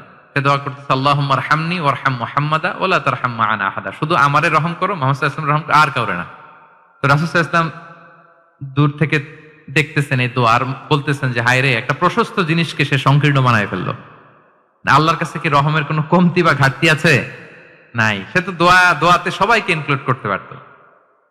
তো রাহমাতাল লিল আলামিন আল্লাহর হাবিব সাল্লাল্লাহু আলাইহি ওয়াসাল্লাম তিনি বুঝতে পেরেছেন যে এই লোকটা আসলে বেদুইন, তার মধ্যে ওই কার্টিসি নাই। তো তিনি ফলো করতে লাগলেন যে দেখি লোকটা কি করে। তো লোকটা দোয়া টোয়া করেই এবার যে মসজিদের এক কর্নারে বসে ওখানেই পেশাব করা শুরু করলো। মানে কোনো কার্টিসি, নিয়ম, ভদ্রতা তার জানা নাই। তো তাকে পেশাব করতে দেখে বাকি লোকেরা তো তাকে ধরতে গেল, মারতে গেল। রাসূল সাল্লাল্লাহু আলাইহি ওয়াসাল্লাম বললেন, দাউ, রাখো রাখো, আরে থামো থামো, ওকে কাজ সারতে দাও, ওকে ওর কাজ সারতে দাও। কারণ আপনারা এটা ভালো জানেন যে ওয়াশরুম সারা অবস্থায় যদি কেউ বাইরে থেকে জোরে ডাক দেয় তাহলে অবস্থা খারাপ আছে, ঠিক কিনা বলেন? কেউ টয়লেট সারতেছে ওয়াশরুমে, তখন যদি আপনি জোরে নক করেন এটা তার ক্ষতি হয়, কারণ আগে তাকে ওইটা পাস করতে হবে স্মুথলি। এটাও একটা এটিকেট যে কেউ ওয়াশরুমে গেল, আমাকেও যেতে হবে, তো আমি যে বারবার ডিস্টার্ব না করে ওখানে একটু পায়চারা করতে পারি, একটু হালকা মৃদু শব্দে কাশি দিতে পারি, বা আমি যে বাইরে আছি, সামওয়ান ইজ ওয়েটিং আউটসাইড, এটা তাকে বোঝাতে পারি। কিন্তু অনেকে যে কি করে, ধাম ধাম করার যখন শুরু করে, ওই বেচারার তো অবস্থা টাইট। এটা যেন আমরা না করি, এই শিক্ষাটা কিন্তু এই হাদিস থেকে পাই। রাসূল সাল্লাল্লাহু আলাইহি ওয়াসাল্লাম বললেন, দাউ দাউ, রাখো রাখো, আরে ছাড়ো ছাড়ো, ও তো এখন করতেছে, ইউরিন পাস করতেছে, রাখো, ওটাও সারুক, আগে সারুক, আমরা পরে ডিল করি। তো সবাইকে তিনি থামালেন, ও সারল। এবার রাসূল সাল্লাল্লাহু আলাইহি ওয়াসাল্লাম বললেন, এবার তোমরা যে ওয়াহারিকু আলা বাউলিহি সাজলান মিন মা, যেহেতু মসজিদে নববীর ফ্লোর ছিল বালুর ফ্লোর, শুকিয়ে যাবে, বললেন যে ওর পেশাব করা জায়গার উপর এক বালতি পানি ঢেলে দাও। সাহাবারা দিল। আর এই বেদুইন লোককে রাসূল সাল্লাল্লাহু আলাইহি ওয়াসাল্লাম কাছে টেনে নিলেন, যে তাকে খুব ভালোবাসা দিয়ে বললেন, কি অবস্থা তোমার, কোত্থেকে আসছো, সব খোঁজ খবর নিয়ে বললেন যে তুমি যে এইখানে নামাজ পড়লা, এরপরে আবার এই কাজটা সারলা, তুমি কি জানো এইখানে আল্লাহর জিকির করা হয়, এটা আমাদের ইবাদতগাহ, এখানে আমরা রবের জিকির করি, তার কাছে ফরিয়াদ করি, সবাই মিলে এই কমিউনিটির সবাই এখানে আসে, এই কমিউনিটির, মদিনার কমিউনিটির সবাই মিলে, নারী পুরুষ নির্বিশেষে আমরা এসে এখানে আল্লাহর কাছে ফরিয়াদ করি, দোয়া করি, ইবাদত করি, কোরআন তেলাওয়াত করি, এটা আমাদের ইবাদতগাহ। এইখানে কি এমন কাজটা করা তোমার ঠিক হলো? সে তো লজ্জায় কাচুমাচু হয়ে রাসূল সাল্লাল্লাহু আলাইহি ওয়াসাল্লামের কাছে ক্ষমা চাইতেছে। সুবহানাল্লাহি বিহামদি। একটা কঠিন পরিস্থিতিকে ভালোবাসা দিয়ে রাসূল সাল্লাল্লাহু আলাইহি ওয়াসাল্লাম কোথায় নিয়ে যেতেন, এটাকে পুরো হিস্ট্রি পাল্টে দিতেন, সিনারিও পাল্টে দিতেন। সাহাবারা অবাক হলো, তারাও শিখলো যে না, এরকম করা যাবে না। তখন তাকে এইভাবে ডিল করলেন। আর সাহাবারা যারা রাগারাগি করেছিল, সাহাবীদেরকে রাসূল সাল্লাল্লাহু আলাইহি ওয়াসাল্লাম বললেন, ফা ইন্নামা বুইসতুম মুয়াসসিরিন ওয়া লাম তুবআসু মুআসসিরিন। মনে রেখো, তোমরা সহজপন্থী হয়ে প্রেরিত হয়েছো, তোমরা কঠিন কট্টরপন্থী হয়ে, জটিলপন্থী হয়ে প্রেরিত হও নাই। তোমরা কোনো কাজকে জটিল ভাবে সমাধানের দিকে যেও না, সহজ করে সলভ করবা। সুবহানাল্লাহ, সুবহানাল্লাহ বিহামদি। তাহলে দেখেন, ভালোবাসা দিয়ে রাসূল সাল্লাল্লাহু আলাইহি ওয়াসাল্লাম ওই বেদুইনকে যেভাবে আদব শিক্ষা দিলেন, তার হৃদয় জয় করলেন, কঠোরতা দিয়ে পারা যেত? বলেন তো, পারা যেত? পারা যেত না। তো 6 নাম্বার দাওয়া মেথোডোলজি হচ্ছে, দাওয়া should be full of love, full of love, full of well wishes. আপনি শুভকামনা, ভালোবাসা, এটা দিয়ে আপনি মানুষের হৃদয়ে যতটুকু জায়গা পাবেন, কঠোরতা দিয়ে পাবেন না। আরেকটা ছোট্ট উদাহরণ দেই। সুমামা ইবনে উসাল রাদিয়াল্লাহু তাআলা আনহু, উনি ইয়ামামার অধিপতি ছিলেন, অধিপতি। রাসূল সাল্লাল্লাহু আলাইহি ওয়াসাল্লামকে হত্যা করতে এসেছিলেন গোপনে। কি করতে? হত্যা করতে। কি করতে বলেন সবাই? হত্যা করার জন্য এসেছিলেন। দুর্ভাগ্যক্রমে হত্যা করতে এসে সে ধরা পড়ে গেছে সাহাবীদের হাতে, হত্যা করতে পারে নাই সুমামা ইবনে উসাল। তো সাহাবীরা তাকে ধরে মসজিদে নববীর পিলারের সাথে বেঁধে রাখলো, বেঁধে রাসূল সাল্লাল্লাহু আলাইহি ওয়াসাল্লামকে ডাকলো। তারা বলল যে, ইয়া রাসূলুল্লাহ, দেখেন ইয়ামামা থেকে আসছে সুমামা ইবনে উসাল আপনাকে হত্যা করবার জন্য, তাকে আমরা ধরে ফেলেছি, আমরা বেঁধে রেখেছি। তো রাসূল সাল্লাল্লাহু আলাইহি ওয়াসাল্লাম তার কাছে যে তার খোঁজ খবর নিলেন প্রথম দিন, এবং তার সামনে যথারীতি তাওহীদ এবং রিসালার দাওয়াত দিলেন। ফিরে আসলেন, ফিরে এসে সাহাবাদেরকে বললেন, তোমাদের ঘরে ভালো রুটি আছে কার কাছে? রুটির কালেকশন, আটা পিষে রুটি বানাতে পারবে। একজন বলল আমি। বললো যে এটা সুমামাকে দিয়ে আস। তো দিয়ে আসলো। আরেকজন বললো ভালো তাজা খেজুর আছে কার কাছে? এক সাহাবী বললেন আমার কাছে। রাসূল সাল্লাল্লাহু আলাইহি ওয়াসাল্লাম বললেন যাও, এটা সুমামাকে দিয়ে আস। দিয়ে আসলেন। এরপরের দিন রাসূল সাল্লাল্লাহু আলাইহি ওয়াসাল্লাম যে আবার ইসলামের সৌন্দর্য, মাহাসিনু আহকামি শারিয়া, ইসলামী শারিয়ার যে বিউটি অফ ইসলাম, এটা তুলে ধরলেন, ইসলামের যৌক্তিকতা তুলে ধরলেন। সে অবাক হতে লাগলো যে কিরে, যুদ্ধবন্দীদের সাথে মুহাম্মদ সাল্লাল্লাহু আলাইহি ওয়াসাল্লাম এবং তার অনুসারীরা এরকম আচরণ করে? সে তো যুদ্ধবন্দী, এত সুন্দর আচরণ। তাকে আবার ইসলামের সুশীতল পানিগুলোর প্রতি আহ্বান করে রাসূল সাল্লাল্লাহু আলাইহি ওয়াসাল্লাম বাড়িতে এসে এবার নিজের যে উট আছে, উটকে যে পালে, সে রাখালকে বলল, তুমি উটের দুধ দহন করে তাকে কিছু দুধ দিয়ে আসো, যাও। সুবহানাল্লাহ। আসছিল রাসূল সাল্লাল্লাহু আলাইহি ওয়াসাল্লামকে কি করতে? হত্যা করতে। তো তাকে উটের গরম দুধ দিয়ে আসা হলো, সে পেট ভরে খেলো। তৃতীয় দিন এবার রাসূল সাল্লাল্লাহু আলাইহি ওয়াসাল্লাম যে ইসলামের যে ভবিষ্যৎ, ইসলাম মানলে যে জান্নাতে থাকা যাবে, এগুলো সব বললেন, এবং তাকে আরো অনেক মেহমানদারি করলেন, আপ্যায়ন করলেন। 3 দিন যখন রাসূল সাল্লাল্লাহু আলাইহি ওয়াসাল্লাম ইসলামকে তার সামনে এভাবে প্রেজেন্ট করলেন, আপ্যায়ন করলেন, ভালো আচরণ দেখালেন, সে অবাক হয়ে গেল। আল্লাহ তাআলা তার হৃদয়টাকে নূর দিয়ে আলোকিত করে দিলেন। 3 দিন পর রাসূল সাল্লাল্লাহু আলাইহি ওয়াসাল্লাম সাহাবীদেরকে ডেকে বললেন, যাও সুমামা ইবনে উসালের হাত পা গুলো যে রশি দিয়ে বেঁধে রেখেছো ছেড়ে দাও, রশিগুলো খুলে দাও। সাহাবারা বলেন কি ইয়া রাসূলুল্লাহ, সে তো খুনি, সে সুযোগ পেলেই তো অ্যাসাসিনেট করতো, তার রশি, হাতের রশি খুলে দিত, আপনাকে মেরে ফেলবে। আল্লাহ রাসূল সাল্লাল্লাহু আলাইহি ওয়াসাল্লাম বললেন, না, আমি যা জানি তোমরা সেটা জানো না, যেটা বলেছি তাই করো। মসজিদে নববীর পিলারের সাথে তাকে যে বেঁধে রেখেছো, রশি খুলে দাও, হাত পা খুলে দাও। আল্লাহর হাবিব সাল্লাল্লাহু আলাইহি ওয়াসাল্লামের নির্দেশ মোতাবেক সাহাবারা ওনার হাত খুলে দিলেন, পা খুলে দিলেন। সুমামা ইবনে উসাল কারো সাথে কথা না বলে, তার বাড়ি তো ইয়ামামা, সেখানেও ফিরে গেলেন না, অন্য কোনো শহরেও গেলেন না। তিনি মদিনা থেকে অনন্তি দূরে একটা খেজুরের বাগান আছে, ওখানে কুয়া আছে, উনি যে ওই কুয়ার পানি দিয়ে গোসল করলেন। গোসল করে পবিত্র হয়ে মসজিদে নববীতে রাসূল সাল্লাল্লাহু আলাইহি ওয়াসাল্লামের কাছে ফিরে আসলেন, আর এসেই ঘোষণা দিলেন, আশহাদু আল্লা ইলাহা ইল্লাল্লাহ ওয়া আশহাদু আন্না মুহাম্মাদার রাসূলুল্লাহ। সুবহানাল্লাহ, সুবহানাল্লাহ। তিনি বললেন যে আমি সাক্ষ্য দিচ্ছি আল্লাহ ছাড়া কোনো ইলাহ নেই, আরো সাক্ষ্য দিচ্ছি যে মুহাম্মদ আপনি আল্লাহর প্রেরিত বান্দা এবং রাসূল। সুবহানাল্লাহ পড়বেন না সবাই? এবার তিনি বললেন, মুহাম্মদ, আপনার চেহারার চাইতে অপছন্দের চেহারা পৃথিবীতে আর দ্বিতীয়টা আমার কাছে ছিল না, কিন্তু আজকের পর থেকে আপনার চেয়ে প্রিয় চেহারা, আপনার চেহারার চেয়ে প্রিয় কোনো চেহারা আমার কাছে আর নাই। ইসলামের চেয়ে অপছন্দনীয় ধর্ম আমার কাছে আর ছিল না, কিন্তু আজ থেকে ইসলামের চেয়ে পছন্দনীয় কোনো ধর্ম আমার কাছে নাই। মদিনার চেয়ে অপছন্দের শহর আমার কাছে ছিল না, তো আজ থেকে মদিনার চেয়ে কোনো প্রিয় শহর আমার কাছে নাই। সুবহানাল্লাহ। উনি গমের বড় ডিলার ছিলেন, গম ব্যবসা করতেন। উনার থেকে গম নিয়ে মক্কায় মুশরিকরা চলতো। তিনি ঘোষণা দিলেন, আজকে থেকে আমার এলাকার কোনো গম মক্কায় যাবে না। এবার মক্কাবাসী পড়ছে বিপদে, গম ছাড়া তো তারা খেতেও পারবে না। তারা আল্লাহর হাবিব সাল্লাল্লাহু আলাইহি ওয়াসাল্লামের কাছে চিঠি লিখে পাঠালেন যে, মুহাম্মদ, তোমার এই যে নতুন অনুসারী, সে যদি গম না দেয় আমাদের তো অবস্থা খারাপ, তুমি দয়া করে এই গমের সাপ্লাই আবার যাতে সে চালু করে তুমি একটু বলে দাও। আল্লাহর হাবিব সাল্লাল্লাহু আলাইহি ওয়াসাল্লাম আবার সুমামা ইবনে উসালকে বলে দিলেন, আবার সে সাপ্লাই চালু করলো। সুবহানাল্লাহ বিহামদি। এবং তিনি প্রথম তালবিয়া পাঠ করে উমরা করেছিলেন, ওনার আগে কেউ এভাবে উমরা করতে পারেনি।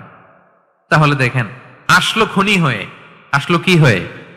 খুনি হয়ে, আর ফিরে গেল নবী প্রেমিক হয়ে। সুবহানাল্লাহ। এটা কিভাবে সম্ভব হয়েছে? রাসূল সাল্লাল্লাহু আলাইহি ওয়াসাল্লামের উদারতা, ভালোবাসা। ঠিক কিনা বলেন? তাহলে আপনি যদি দাওয়ার কথা বলেন আমাকে, দাওয়া should be full of love. কারণ ভালোবাসা দিয়ে যা জয় করা যায়, কঠোরতা দিয়ে সেটা পারা যায় না। কয়টা গেল? কয়টা? আর রইল কয়টা? 4টা। আগ্রহ আছে তো না শোনার?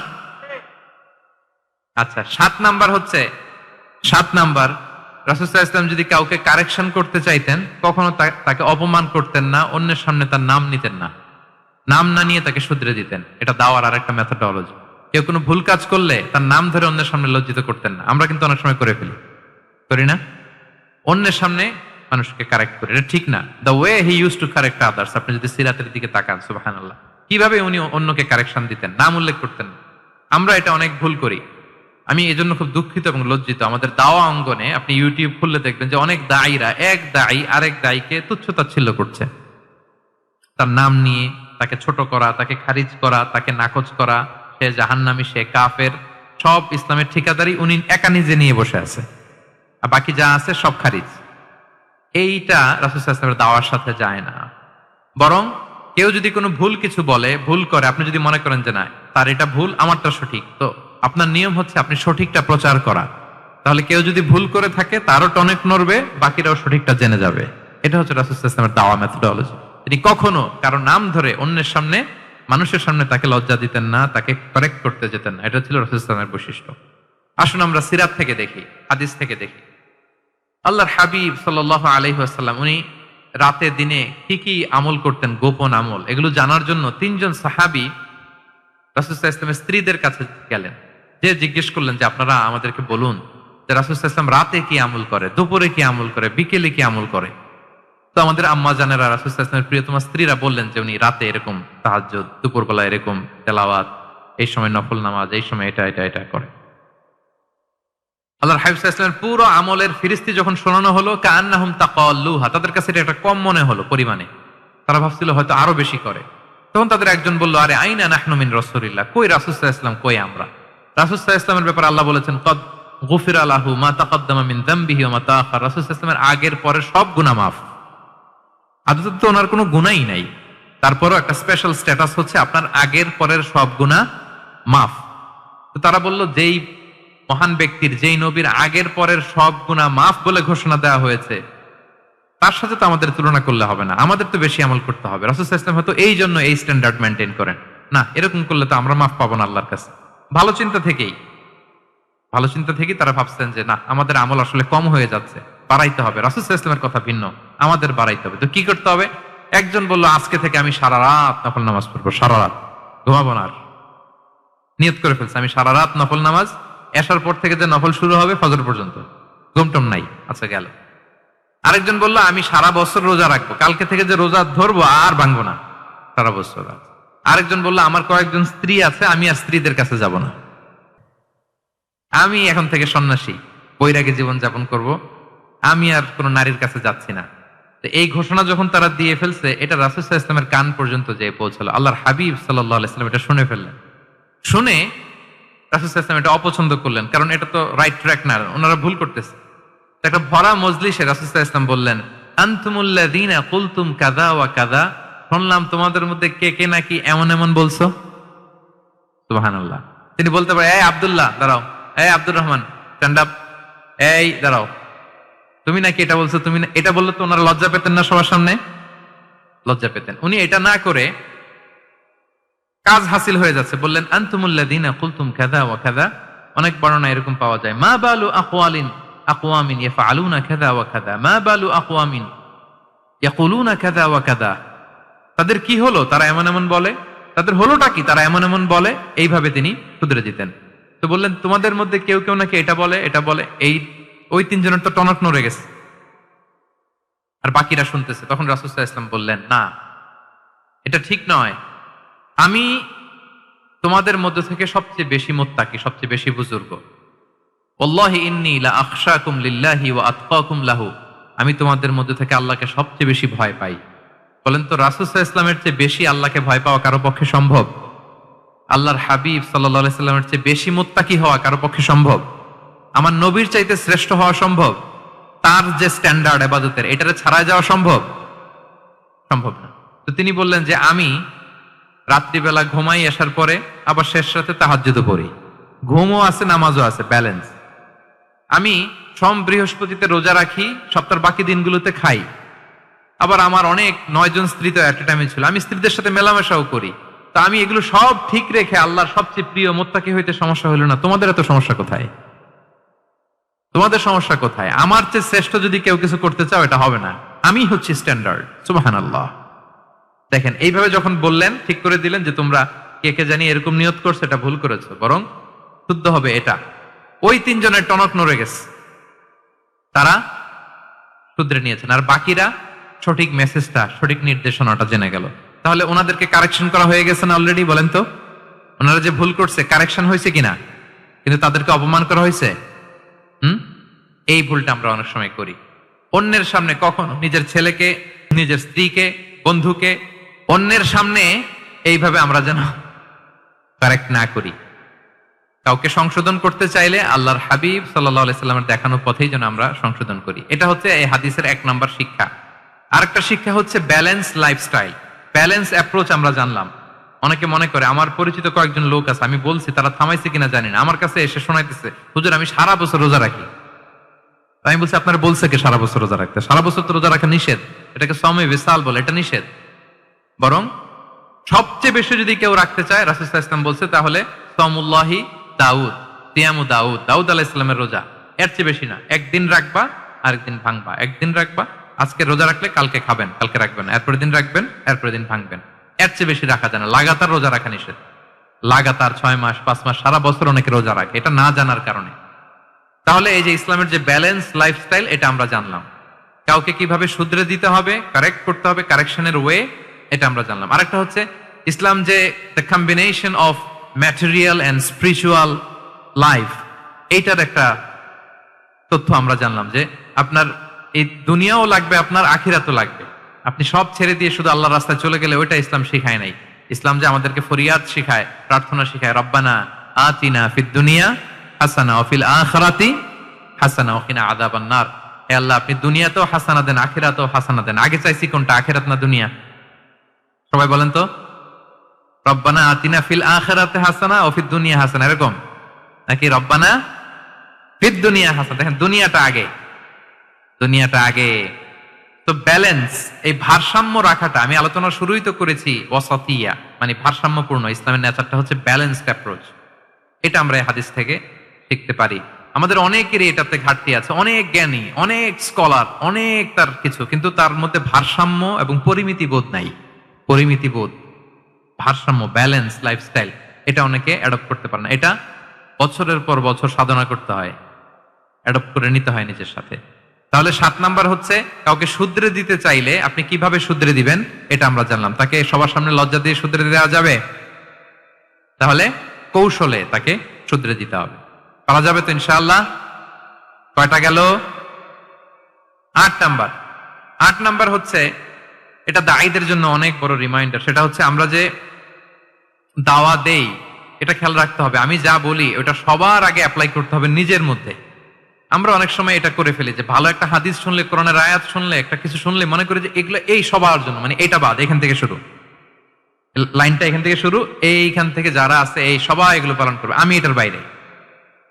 দেখুন, যার সাথেই কথা বলেন তার কোনো সমস্যা, তার দোষ, তার কিভাবে সেলফ ডেভেলপমেন্ট, আত্মোন্নয়ন, আত্মশুদ্ধি, শুদ্ধাচার, এগুলো নিয়ে কথা নাই। খালি বলেই যে কি সমস্যা রে ভাই সমাজে, জানেন শেষ হয়ে গেল দেশটা। তারপর রাজনীতিতে সমস্যা, সমাজে সমস্যা, হুজুরদের মধ্যে সমস্যা, ওদের মধ্যে সমস্যা, শুধু সমস্যা, মানে উনি সব জায়গায় সমস্যা দেখতে পায়। কিন্তু বেসিকলি আপনি যখন সমস্যা নিয়ে কথা বলবেন, সবার আগে খেয়াল করতে হবে যে ওই সমস্যায় আমি আক্রান্ত কিনা।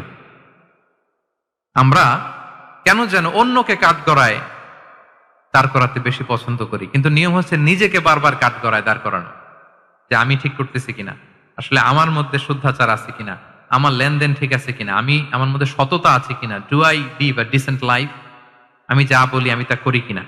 এটা অনেক সময় আমরা ভুলে যাই। আমরা যা বলি সেটার জন্য আগে আমরা নিজে আমল করতে পারি। আল্লাহ তৌফিক দান করুক। আল্লাহ তাআলা বলছেন, ইয়া আইয়ুহাল্লাযীনা আমানু লিমা তাকুলুনা মা লা তাফআলুন, কেন তুমি সেটা বলো যেটা তুমি করো না? কেন সেটা বলো? তো আমরা যদি দাওয়া কাজ করতে চাই, আমি যে দাওয়াটা দিব বা নাসিহাত দিব বা বার্তাটা রাখবো, সবার আগে যেন এটা নিজের দিকে, ওই তীর যেন নিজের দিকে থাকে, যে না এটা আগে তোমার জন্য, আগে তুমি পালন করো, পাশাপাশি এটা সবার জন্য, এটা যেন আমরা করি। আল্লাহর হাবিব সাল্লাল্লাহু আলাইহি ওয়াসাল্লামের জীবনে যদি আমরা দেখি তাহলে দেখবো উনি যা বলতেন ওইটা নিজে আগে বেশি করতেন। আল্লাহু আকবার। উনি ইবাদতের কথা বলতেন, আল্লাহর সামনে নিজেকে সঁপে দেওয়ার কথা বলতেন। আর নিজেকে কিভাবে সঁপে দিতেন দেখেন, তিনি যখন দোয়া করতেন নিজেকে ছোট করতে করতে তিনি আল্লাহরে বলতেন, আল্লাহুম্মা ইন্নী আবদুক ওয়া ইবনু আবদিক ওয়া ইবনু আমাতিক নাসিয়াতি বিয়াদিক, হে আল্লাহ আমি আপনার দাস, আল্লাহ আমি দাসের ঘরের দাস, দাসীর ঘরের দাস। মানে আমার পিতা আব্দুল্লাহ আপনার দাস, আমার মা আমিনা আপনার দাসী, তো আমরা সবাই আপনার গোলামের ঘরের গোলাম। এর চেয়ে তুচ্ছ, ছোট, নগণ্য করে কি আর আল্লাহর সামনে নিজেকে পেশ করা যায় বলেন? এরপর তিনি বলতেন, নাসিয়াতি বিয়াদিক, আল্লাহ আমার মাথার চুলের ঝুঁটি আপনার হাতের মুঠোয়। মাথার চুলের ঝুঁটি হাতের মুঠোয় মানে কি? আপনি ডানে টান দিলে আমি ডানে যেতে বাধ্য, আপনি বাঁয়ে টান দিলে মানে আমার আর কিছু নেই, আল্লাহ সব সঁপে দিলাম আপনার কাছে। কিভাবে নিজেকে তিনি সঁপে দিতেন?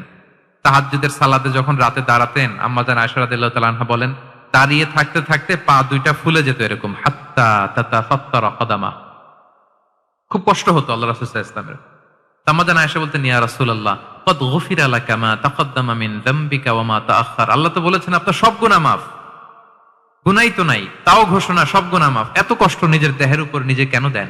আল্লাহর হাবিব সাল্লাল্লাহু আলাইহি ওয়াসাল্লাম বলতেন, আফালা উহিব্বু আন আকুনা আবদান শাকুরা, হে আয়েশা এটা ঠিক আল্লাহ আমাকে মর্যাদা দিয়েছেন, কিন্তু আমি কি শুকরগুজার বান্দা হতে চাইবো না? আল্লাহর নেয়ামতে যে আমি ভেসে বেড়াই, আল্লাহর নেয়ামতে যে আমি বেঁচে আছি, আল্লাহর অনুগ্রহের কারণে যে আমার এত সম্মান, সে আল্লাহর প্রতি আমি কি নিজেকে পেশ করব না? আফালা উহিব্বু আন আকুনা আবদান, আমি কি শুকরগুজার হব না? আমার রোলটা তো আমাকে প্লে করতে হবে, আমাকে তো উজাড় করে আমার রবের সামনে আমাকে উপস্থাপন করতে হবে। দেখেন, শুধু বলতেন না, করে দেখাতেন। রাতের সালাতে যখন কিয়ামুল লাইল করতেন, কাঁদতে কাঁদতে দাড়ি ভিজে যেত, কাঁদতে কাঁদতে হাত্তা বাল্লাল আরদা হাত্তা বাল্লা লিহিয়াতাহু হাত্তা বাল্লা হাজারাহু, কাঁদতে কাঁদতে জুব্বা ভিজে যেত। সিজদায় পড়ে যখন থাকতেন কাঁদতে কাঁদতে জমিন ভিজিয়ে ফেলতেন আল্লাহর হাবিব সাল্লাল্লাহু আলাইহি ওয়াসাল্লাম। এভাবে নিজেকে আল্লাহ তাআলার সামনে পেশ করতেন। তো আমরা যারা দাওয়া অঙ্গনে কাজ করি, এটা খুব পিচ্ছিল পথ, এটা খুবই পিচ্ছিল। আমাদের খেয়াল রাখতে হবে যে আমি যা বলি এটা আমি করি কিনা। এটা দায়ীদের জন্য চ্যালেঞ্জিং। সে নিজে একটা ডিসেন্ট লাইফ লিড করা, তার নিজের মধ্যে সততা থাকা, নৈতিকতা থাকা, মোরালিটি, এথিক্স, ভ্যালিউজ নিয়ে যে আমরা বলি, ওই ভ্যালিউজ এর প্র্যাকটিস যেন আমাদের মধ্যে থাকে। আল্লাহ তাআলা আমাদেরকে তৌফিক দান করুক, আমরা পড়ি আমিন। 9 নম্বরে হচ্ছে কনসিডারেট হওয়া। রাসূল সাল্লাল্লাহু আলাইহি ওয়াসাল্লাম খুবই কনসিডারেট ছিলেন, এটা খুব গুরুত্বপূর্ণ, খেয়াল করে শুনুন। কনসিডারেট, মানে খুব উচ্চ বিবেকবোধ সম্পন্ন ব্যক্তিত্ব, খুব বিবেকবোধ সম্পন্ন। আমাদের অনেকের মধ্যে এটা, আমাদের অনেকের সেন্স কাজ করে না। আল্লাহর হাবিব সাল্লাল্লাহু আলাইহি ওয়াসাল্লাম, he was a man of 6 senses. 6টা সেন্স ওনার কাজ করতো। সুবহানাল্লাহ, সুবহানাল্লাহ। কথা বলতেছেন, ওদিকে কি হচ্ছে, ওদিকে সব একসাথে এট এ গ্ল্যান্সে তিনি মেনটেন করতেন। সুবহানাল্লাহ বিহামদিহি। এই উচ্চ বিবেকবোধ সম্পন্ন হইতে হবে দায়ীদের।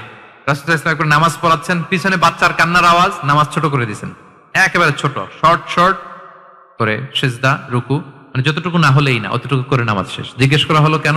বললেন যে আমি দেখলাম একটা ছোট বাচ্চা কাঁদছে, এই বাচ্চার মায়ের বোধহয় খুব কষ্ট হয়ে যাচ্ছে পেছনে, বাচ্চাটাকে সামলাতে মহিলাদের প্রেয়ার হলে মাটার বোধহয় খুব কষ্ট হচ্ছে, এজন্য আমি নামাজটা একটু শর্ট করে দিয়েছি। সুবহানাল্লাহ। আমরা নামাজে দাঁড়ালে দিন দুনিয়ার হুঁশ নাই, কি হচ্ছে না হচ্ছে, না, আপনার সব খেয়াল রাখতে হবে। কি হচ্ছে, you are a leader, you are a দাঈ, আপনাকে এটা খেয়াল রাখতে হবে। রাসূল সাল্লাল্লাহু আলাইহি ওয়াসাল্লাম এরকম উচ্চ বিবেকবোধ সম্পন্ন লোক ছিলেন। মুআয ইবনে জাবালকে এক জায়গার মদিনার পাশেই ইমাম করে পাঠালেন, ইমাম। তো ওই এলাকার মুসল্লিরা ছিলেন শ্রমজীবী। কি জীবী? শ্রমজীবী। ওনারা উট দিয়ে পানি নিয়ে খেজুর গাছে পানি সেচ দিত, তারা খুব কষ্ট করে সারাদিন। তো উনি মাগরিবের নামাজে একদিন নামাজ শুরু করলেন, আল্লাহু আকবার বলে সূরা ফাতিহার পরে উনি সূরা বাকারা শুরু করলেন। কোন সূরা? কোরআনের সবচাইতে ছোট সূরা নাকি? হ্যাঁ, আয়াত কত? সবচাইতে বড় সূরা। তো উনি হয়তো একটা খুব মানে চিল মুডে আছেন, একটা খুব ভালো মুডে আছেন, ইবাদতের একটা মুডে আছেন, ওনার আবেগ থেকে উনি হয়তো সূরা বাকারা শুরু করে দিয়েছেন, তেলাওয়াত করে করে মজা পাচ্ছেন, করতেছেন। কিন্তু পিছনে মুসল্লিরা হচ্ছে শ্রমজীবী, সারাদিন খেতে খামারে খেজুর বাগানে কাজ করে ওনারা নামাজ পড়তেছেন।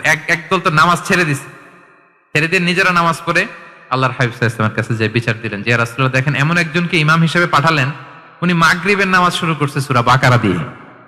আমরা হচ্ছে শ্রমজীবী মানুষ, আমরা কি পারি এত সময় দাঁড়িয়ে থাকতে? রাসূল সাল্লাল্লাহু আলাইহি ওয়াসাল্লাম খুব রেগে গেলেন, খুব। মুআয ইবনে জাবাল রাদিয়াল্লাহু তাআলা ওনাকে ডেকে পাঠালেন। ডেকে কি শব্দ ইউজ করতে জানেন? উনি বললেন, আফাত্তানুন আনতা ইয়া মুআয। ফাত্তান মানে ফিতনাবাজ। হে মুআয, তুমি কি সমাজে ফিতনা ছড়াচ্ছ? তোমাকে পাঠালাম সেখানকার ইউনিটি ধরে রাখতে, ইমাম হয়ে নামাজ পড়াবা, তালিম দিবা। আফাত্তান আনতা ইয়া মুআয, তুমি ফিতনা ছড়াচ্ছ?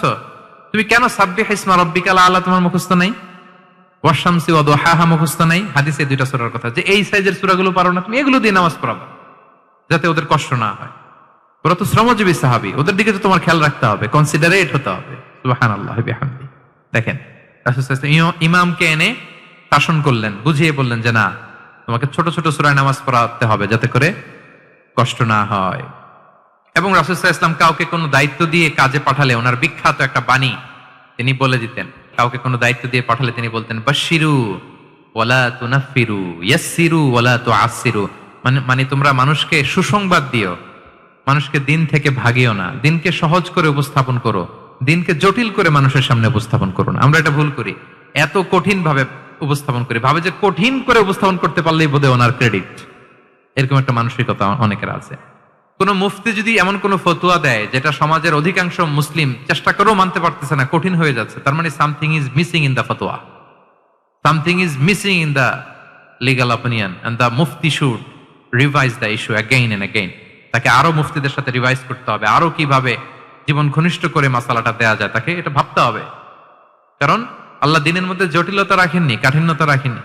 আমরা দিনকে কঠিন ভাবে মানুষের কাছে উপস্থাপন করি, মানুষকে ভয় দেখাই, আমরা হতাশ করি, দিন থেকে ভাগাই। রাসূল সাল্লাল্লাহু আলাইহি ওয়াসাল্লাম বলেছেন, খবরদার দিন থেকে ভাগিও না, সহজ করে মানুষের কাছে উপস্থাপন করো, দিনকে জটিল করে মানুষের কাছে উপস্থাপন করবে না। তো তাহলে কনসিডারেট ছিলেন রাসূল সাল্লাল্লাহু আলাইহি ওয়াসাল্লাম, খুব উচ্চ বিবেকবোধ সম্পন্ন ব্যক্তি ছিলেন। একবার মাগরিবের সালাতে অথবা এশার সালাতে হাদিসে এসেছে যে ইহদা সালাতাইল ইশা, মানে মাগরিব অথবা এশায়, হাসান হুসাইন রাদিয়াল্লাহু তাআলা আনহুমাকে নিয়ে তিনি নামাজে গেলেন। নামাজের এক পর্যায়ে সেজদারত অবস্থায় ওনার নাতি হাসান রাদিয়াল্লাহু তাআলা আনহু ওনার কাঁধের উপরে চেপে বসলেন, দীর্ঘ সেজদা দিলেন। এরপর যখন নামাজ শেষ করলেন, সাহাবারা বললেন, ইয়া রাসূলুল্লাহ, এত লম্বা সেজদা দিতে তো কখনো দেখি নাই, নামাজে কি অসুস্থ হয়ে গেলেন নাকি? অথবা নামাজ চলা অবস্থায় কি কোরআনের আয়াত নাজিল হলো নাকি? রাসূল সাল্লাল্লাহু আলাইহি ওয়াসাল্লাম বললেন, কুল্লু যালিকা লাম ইয়াকুন, একটাও না, বরং ওয়ালাকিন নাবনি ইতাহালানি, আমার নাতি আমার কাঁধে উঠছিল। ফাকারিহতু আন উআজ্জিলাহু হাত্তা ইয়াকদিয়া হাজাতা, আমি সেজদায় উঠতে গেলেই তো ওর ও যে খেলতেছে এটা ডিস্টার্ব হয়ে যাবে, তো ওর যতক্ষণ না ওর খেলা শেষ না হয় আমি একটু ওয়েট করতেছিলাম। তার খেলাধুলা শেষে তার সময় যখন হয়েছে নেমে গেছে, আমি তখন সেজদা থেকে মাথা উঠিয়েছি।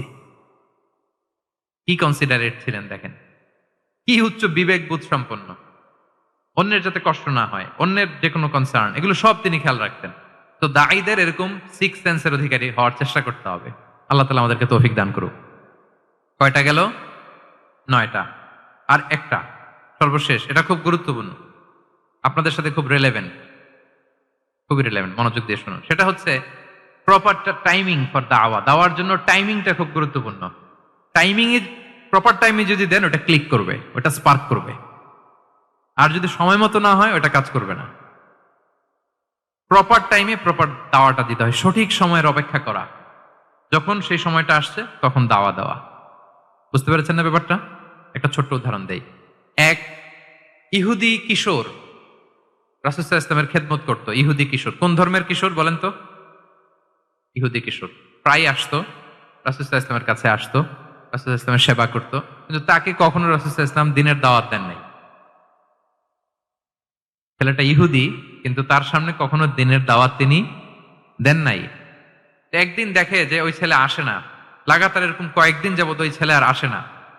তখন রাসূল সাল্লাল্লাহু আলাইহি ওয়াসাল্লাম খোঁজ নিলেন যে কি হয়েছে। তখন রাসূল সাল্লাল্লাহু আলাইহি ওয়াসাল্লাম শুনতে পেলেন যে ছেলেটা অসুস্থ। ছেলেটা কি অসুস্থ। আল্লাহর হাবিব সাল্লাল্লাহু আলাইহি ওয়াসাল্লাম তার বাসায় গেলেন, যে দেখলেন যে বিছানায় পড়ে আছে ছেলেটা। আল্লাহর হাবিব সাল্লাল্লাহু আলাইহি ওয়াসাল্লাম গেলেন, যে দেখলেন যে ইহুদি ছেলেটা বিছানায় পড়ে কাতরাচ্ছে, পাশে ছেলেটার বাবা। রাসূল সাল্লাল্লাহু আলাইহি ওয়াসাল্লাম তার মাথায় হাত বুলিয়ে দিলেন, তার খোঁজ খবর নিলেন, বললেন আসলিম, মানে ইসলাম ধর্ম গ্রহণ করো। ফানাযারা ইলা ওয়াজহি আবি, ইহুদি ছেলেটা তার বাবার চেহারার দিকে তাকালো যে দেখে আব্বা কি বলে। বাবা যেহেতু দাঁড়ায় আছে, ফানাযারা ইলা ওয়াজহি আবি, বাবার চেহারার দিকে মুমূর্ষু ছেলেটা বাবার চেহারার দিকে তাকালো। তো বাবা বলল আতি আবুল কাসিম, মানে আবুল কাসিম যা বলে তাই শোনো। রাসূল সাল্লাল্লাহু আলাইহি ওয়াসাল্লামের বড় ছেলের নাম ছিল কাসিম, ফলে ওনাকে আবুল কাসিম বলে মদিনাতে ডাকা হতো। আমাদেরও তো বড় ছেলে বা বড় মেয়ের নাম ধরে ডাকে না? ধরেন যে আপনার বড় ছেলের নাম আব্দুল্লাহ, তো আপনারা বলে আব্দুল্লাহর বাবা। রাসূল সাল্লাল্লাহু আলাইহি ওয়াসাল্লামকে মদিনায় বলা হতো কাসিমের বাবা। তো ছেলেটা যখন বাবার চেহারার দিকে তাকালো, বাবা বলল আতি আবুল কাসিম, তুমি আবুল কাসিমের অনুসরণ করো, যা বলে তাই শোনো। ছেলেটা তখন পড়তে আরম্ভ করলো আশহাদু আল্লা ইলাহা ইল্লাল্লাহ ওয়া আশহাদু আন্না মুহাম্মাদুর রাসূলুল্লাহ, মানে মুসলিম হয়ে গেল। রাসূল সাল্লাল্লাহু আলাইহি ওয়াসাল্লাম ইহুদিদের ঘর থেকে বের হয়ে আসলেন আর বললেন আলহামদুলিল্লাহিল্লাযী আনকাযাহু মিনান নার, বুখারীর বর্ণনা। প্রশংসা সে আল্লাহর, যে আল্লাহ এই ছেলেটিকে জাহান্নাম থেকে মুক্তি দিয়ে জান্নাতি বানিয়ে নিল। দেখেন, রাসূল সাল্লাল্লাহু আলাইহি ওয়াসাল্লাম একটা প্রপার টাইমিং এর অপেক্ষা করতেছিলেন। এতদিন রাসূল সাল্লাল্লাহু আলাইহি ওয়াসাল্লামের ঘরে যে ইহুদি কিশোর খেদমত করে, কাজ করে দিয়ে আসে, একদিনও দাওয়াত দেয় না। রাসূল সাল্লাল্লাহু আলাইহি ওয়াসাল্লাম একটা ভালো সময় খুঁজতেছিলেন। শুরুতেই যদি দাওয়াত দেয়, ওই ছেলে আশাই বন্ধ করবে, ভাববে খাইছে, আমার তো ধর্মান্তরিত করতে চায়। ঠিক কিনা বলেন? যে আমার একটা ফেইথ আছে, সে তো আমার ফেইথ কেড়ে নিতে চায়, বা তার বাবাও ভয় পাবে। রাসূল সাল্লাল্লাহু আলাইহি ওয়াসাল্লাম যখন অনেকদিন তার সাথে মিশলেন, রাসূল সাল্লাল্লাহু আলাইহি ওয়াসাল্লামের ব্যক্তিত্ব, রাসূল সাল্লাল্লাহু আলাইহি ওয়াসাল্লামের কথাবার্তা, আচরণ, মানসিকতা সব দেখে যখন এই ইহুদি ছেলে, তার বাবা ইমপ্রেসড, এবং ছেলেটা শুয়ে আছে বিছানায় মুমূর্ষ, এই প্রপার একটা টাইমিং এর অপেক্ষায় রাসূল সাল্লাল্লাহু আলাইহি ওয়াসাল্লাম ছিলেন। যখনই সেই সময়টা এসেছে, রাসূল সাল্লাল্লাহু আলাইহি ওয়াসাল্লাম দাওয়াত দিলেন, মুহূর্তের মধ্যে ক্লিক। আল্লাহু আকবার। এই প্রপার টাইমিং এর অপেক্ষা আমাদেরকে করতে হবে। এই সুযোগটা কিন্তু আপনাদের আছে। আমি শুরুতেই বলেছি যে ডক্টর যারা, তাদের কাছে মানুষ কখন আসে? সুদিনকালে না দুর্দিনকালে? বলেন, তার বিপদ এর চেয়ে বড় বিপদ নাই। ক্যান্সার নিয়ে আসছে, ডায়াবেটিক্স নিয়ে আসছে, অসুস্থ, অসহায়, মানে ভাবখানা এমন, আপনি ছাড়া তার আর কোনো গতি নাই। ঠিক কিনা বলেন? এই প্রপার টাইমে যখন আপনি মনে করবেন যে now it's high time to give দাওয়া, জাস্ট ডু ইট। যখন মনে করবেন যে না, এখন একটা সুন্দর সময়, এখন বললে এটা কাজে দিবে, ওই সময়টাকে আপনি কাজে লাগান। তাহলে দাওয়া মেথোডোলজি সর্বশেষ পয়েন্ট হচ্ছে প্রপার টাইমিং ফর দাওয়া। যখন দাওয়া দিলে কাজে লাগবে, ঠিক তখন দিতে হবে। কি পারা যাবে তো ইনশাআল্লাহ? আল্লাহ তাআলা আমাদের সবাইকে তৌফিক দান করুক। তাহলে প্রিয় ভাইয়েরা, আমি একটু রিভাইজ করি আপনাদের সাথে কি কি নিয়ে কথা বললাম। প্রথমে আমরা বলেছি যে আমাদের মধ্যমপন্থী হইতে হবে, বাড়াবাড়িও করা যাবে না, ছাড়াছাড়িও করা যাবে না। আমরা কোথায় থাকবো? মাঝামাঝি। এরপরে আমরা বললাম ওরাল দাওয়ার চেয়ে প্র্যাকটিক্যাল দাওয়া, লিভিং দায়ী হইতে পারলে ওইটার ইফেক্ট অনেক বেশি।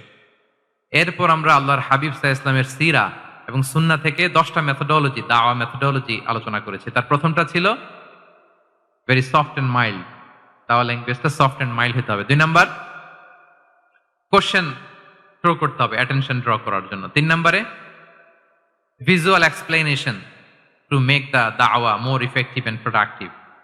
তারপরে 4 নাম্বার, গ্রাজুয়ালিটি, ধীরে ধীরে ধাপে ধাপে, একবারে সব চাপিয়ে দেওয়া যাবে না। 5 নম্বরে, ইমোশনাল ইন্টেলিজেন্স ইউজ করতে হবে। 6 নম্বরে, ফুল অফ লাভ, দাওয়া should be full of love. 7 নম্বরে, কাউকে শুধরে দিতে চাইলে লজ্জা দিয়ে অন্যের সামনে শুধরে দিতে দেওয়া যাবে না, রাসূল সাল্লাল্লাহু আলাইহি ওয়াসাল্লাম যেভাবে শিখিয়েছেন ওইভাবে কারেক্ট করতে হবে। 8 নম্বরে, দাওয়া should be applied in yourself, আগে নিজের মধ্যে। 9 নম্বরে, কনসিডারেট হইতে হবে, উচ্চ বিবেকবোধ সম্পন্ন। আচ্ছা, 10 নম্বরে, প্রপার টাইমিং, ঝোপ যে কোপ, বাংলা একটা কথা বলে না, কি বলে, ঝোপ যে, তার মানে সময় মতো, সময়ের 1/4, অসময়ের সময় মতো, যখন আপনি মনে করবেন it's high time to give দাওয়া, ডু ইট, এটা করেন। এইভাবে আল্লাহ রাসূল সাল্লাল্লাহু আলাইহি সাল্লামের দাওয়া মেথোডোলজি ফলো করে যদি আমরা দাওয়া কাজ করি, দাওয়াটা প্রোডাক্টিভ হবে এবং খুব ইফেক্টিভ হবে। আশা করি আল্লাহর হাবিব সাল্লাল্লাহু আলাইহি ইসলামের এই যে দাওয়া মেথোডোলজি এবং এটা কিভাবে আমাদের সাথে রেলেভেন্ট হতে পারে, কিভাবে এটাকে আমরা ইফেক্টিভ করতে পারি আর প্রোডাক্টিভ করতে পারি, এ ব্যাপারে আপনারা একটা মোটামুটি ধারণা পেয়েছেন। কি বলেন, ধারণা পেয়েছেন তো? এগুলো অ্যাপ্লাই করবেন তো সময় মতো ইনশাআল্লাহ। আল্লাহ তাআলা আমাদের সবাইকে কথাগুলো বুঝার ও আমল করার তৌফিক দান করুক। আমি আবারও মেডিকেল দাওয়া সোসাইটিকে ধন্যবাদ জানাই। ইনশাআল্লাহ পরবর্তীতে আরো যদি এরকম কোনো প্রোগ্রাম হয়, সুযোগ হলে আমরা আবারও অ্যাটেন্ড করব, আবারও কথা বলবো, আবারও আমরা দাওয়ার বিভিন্ন খুঁটিনাটি বিষয় নিয়ে হাতে কলমে দেখার এবং শেখার চেষ্টা করবো ইনশাআল্লাহ। আমি আপনাদের জন্য প্রাণ ভরে দোয়া করছি এবং সবার কাছে দোয়া চেয়ে শেষ করছি। হাযা মা ইনদি ওয়াল ইলমু ইনদাল্লাহি আলাইহি তাওয়াক্কালতু ওয়া ইলাইহি উনীব। আসসালামু আলাইকুম ওয়া রাহমাতুল্লাহি ওয়া বারাকাতুহু।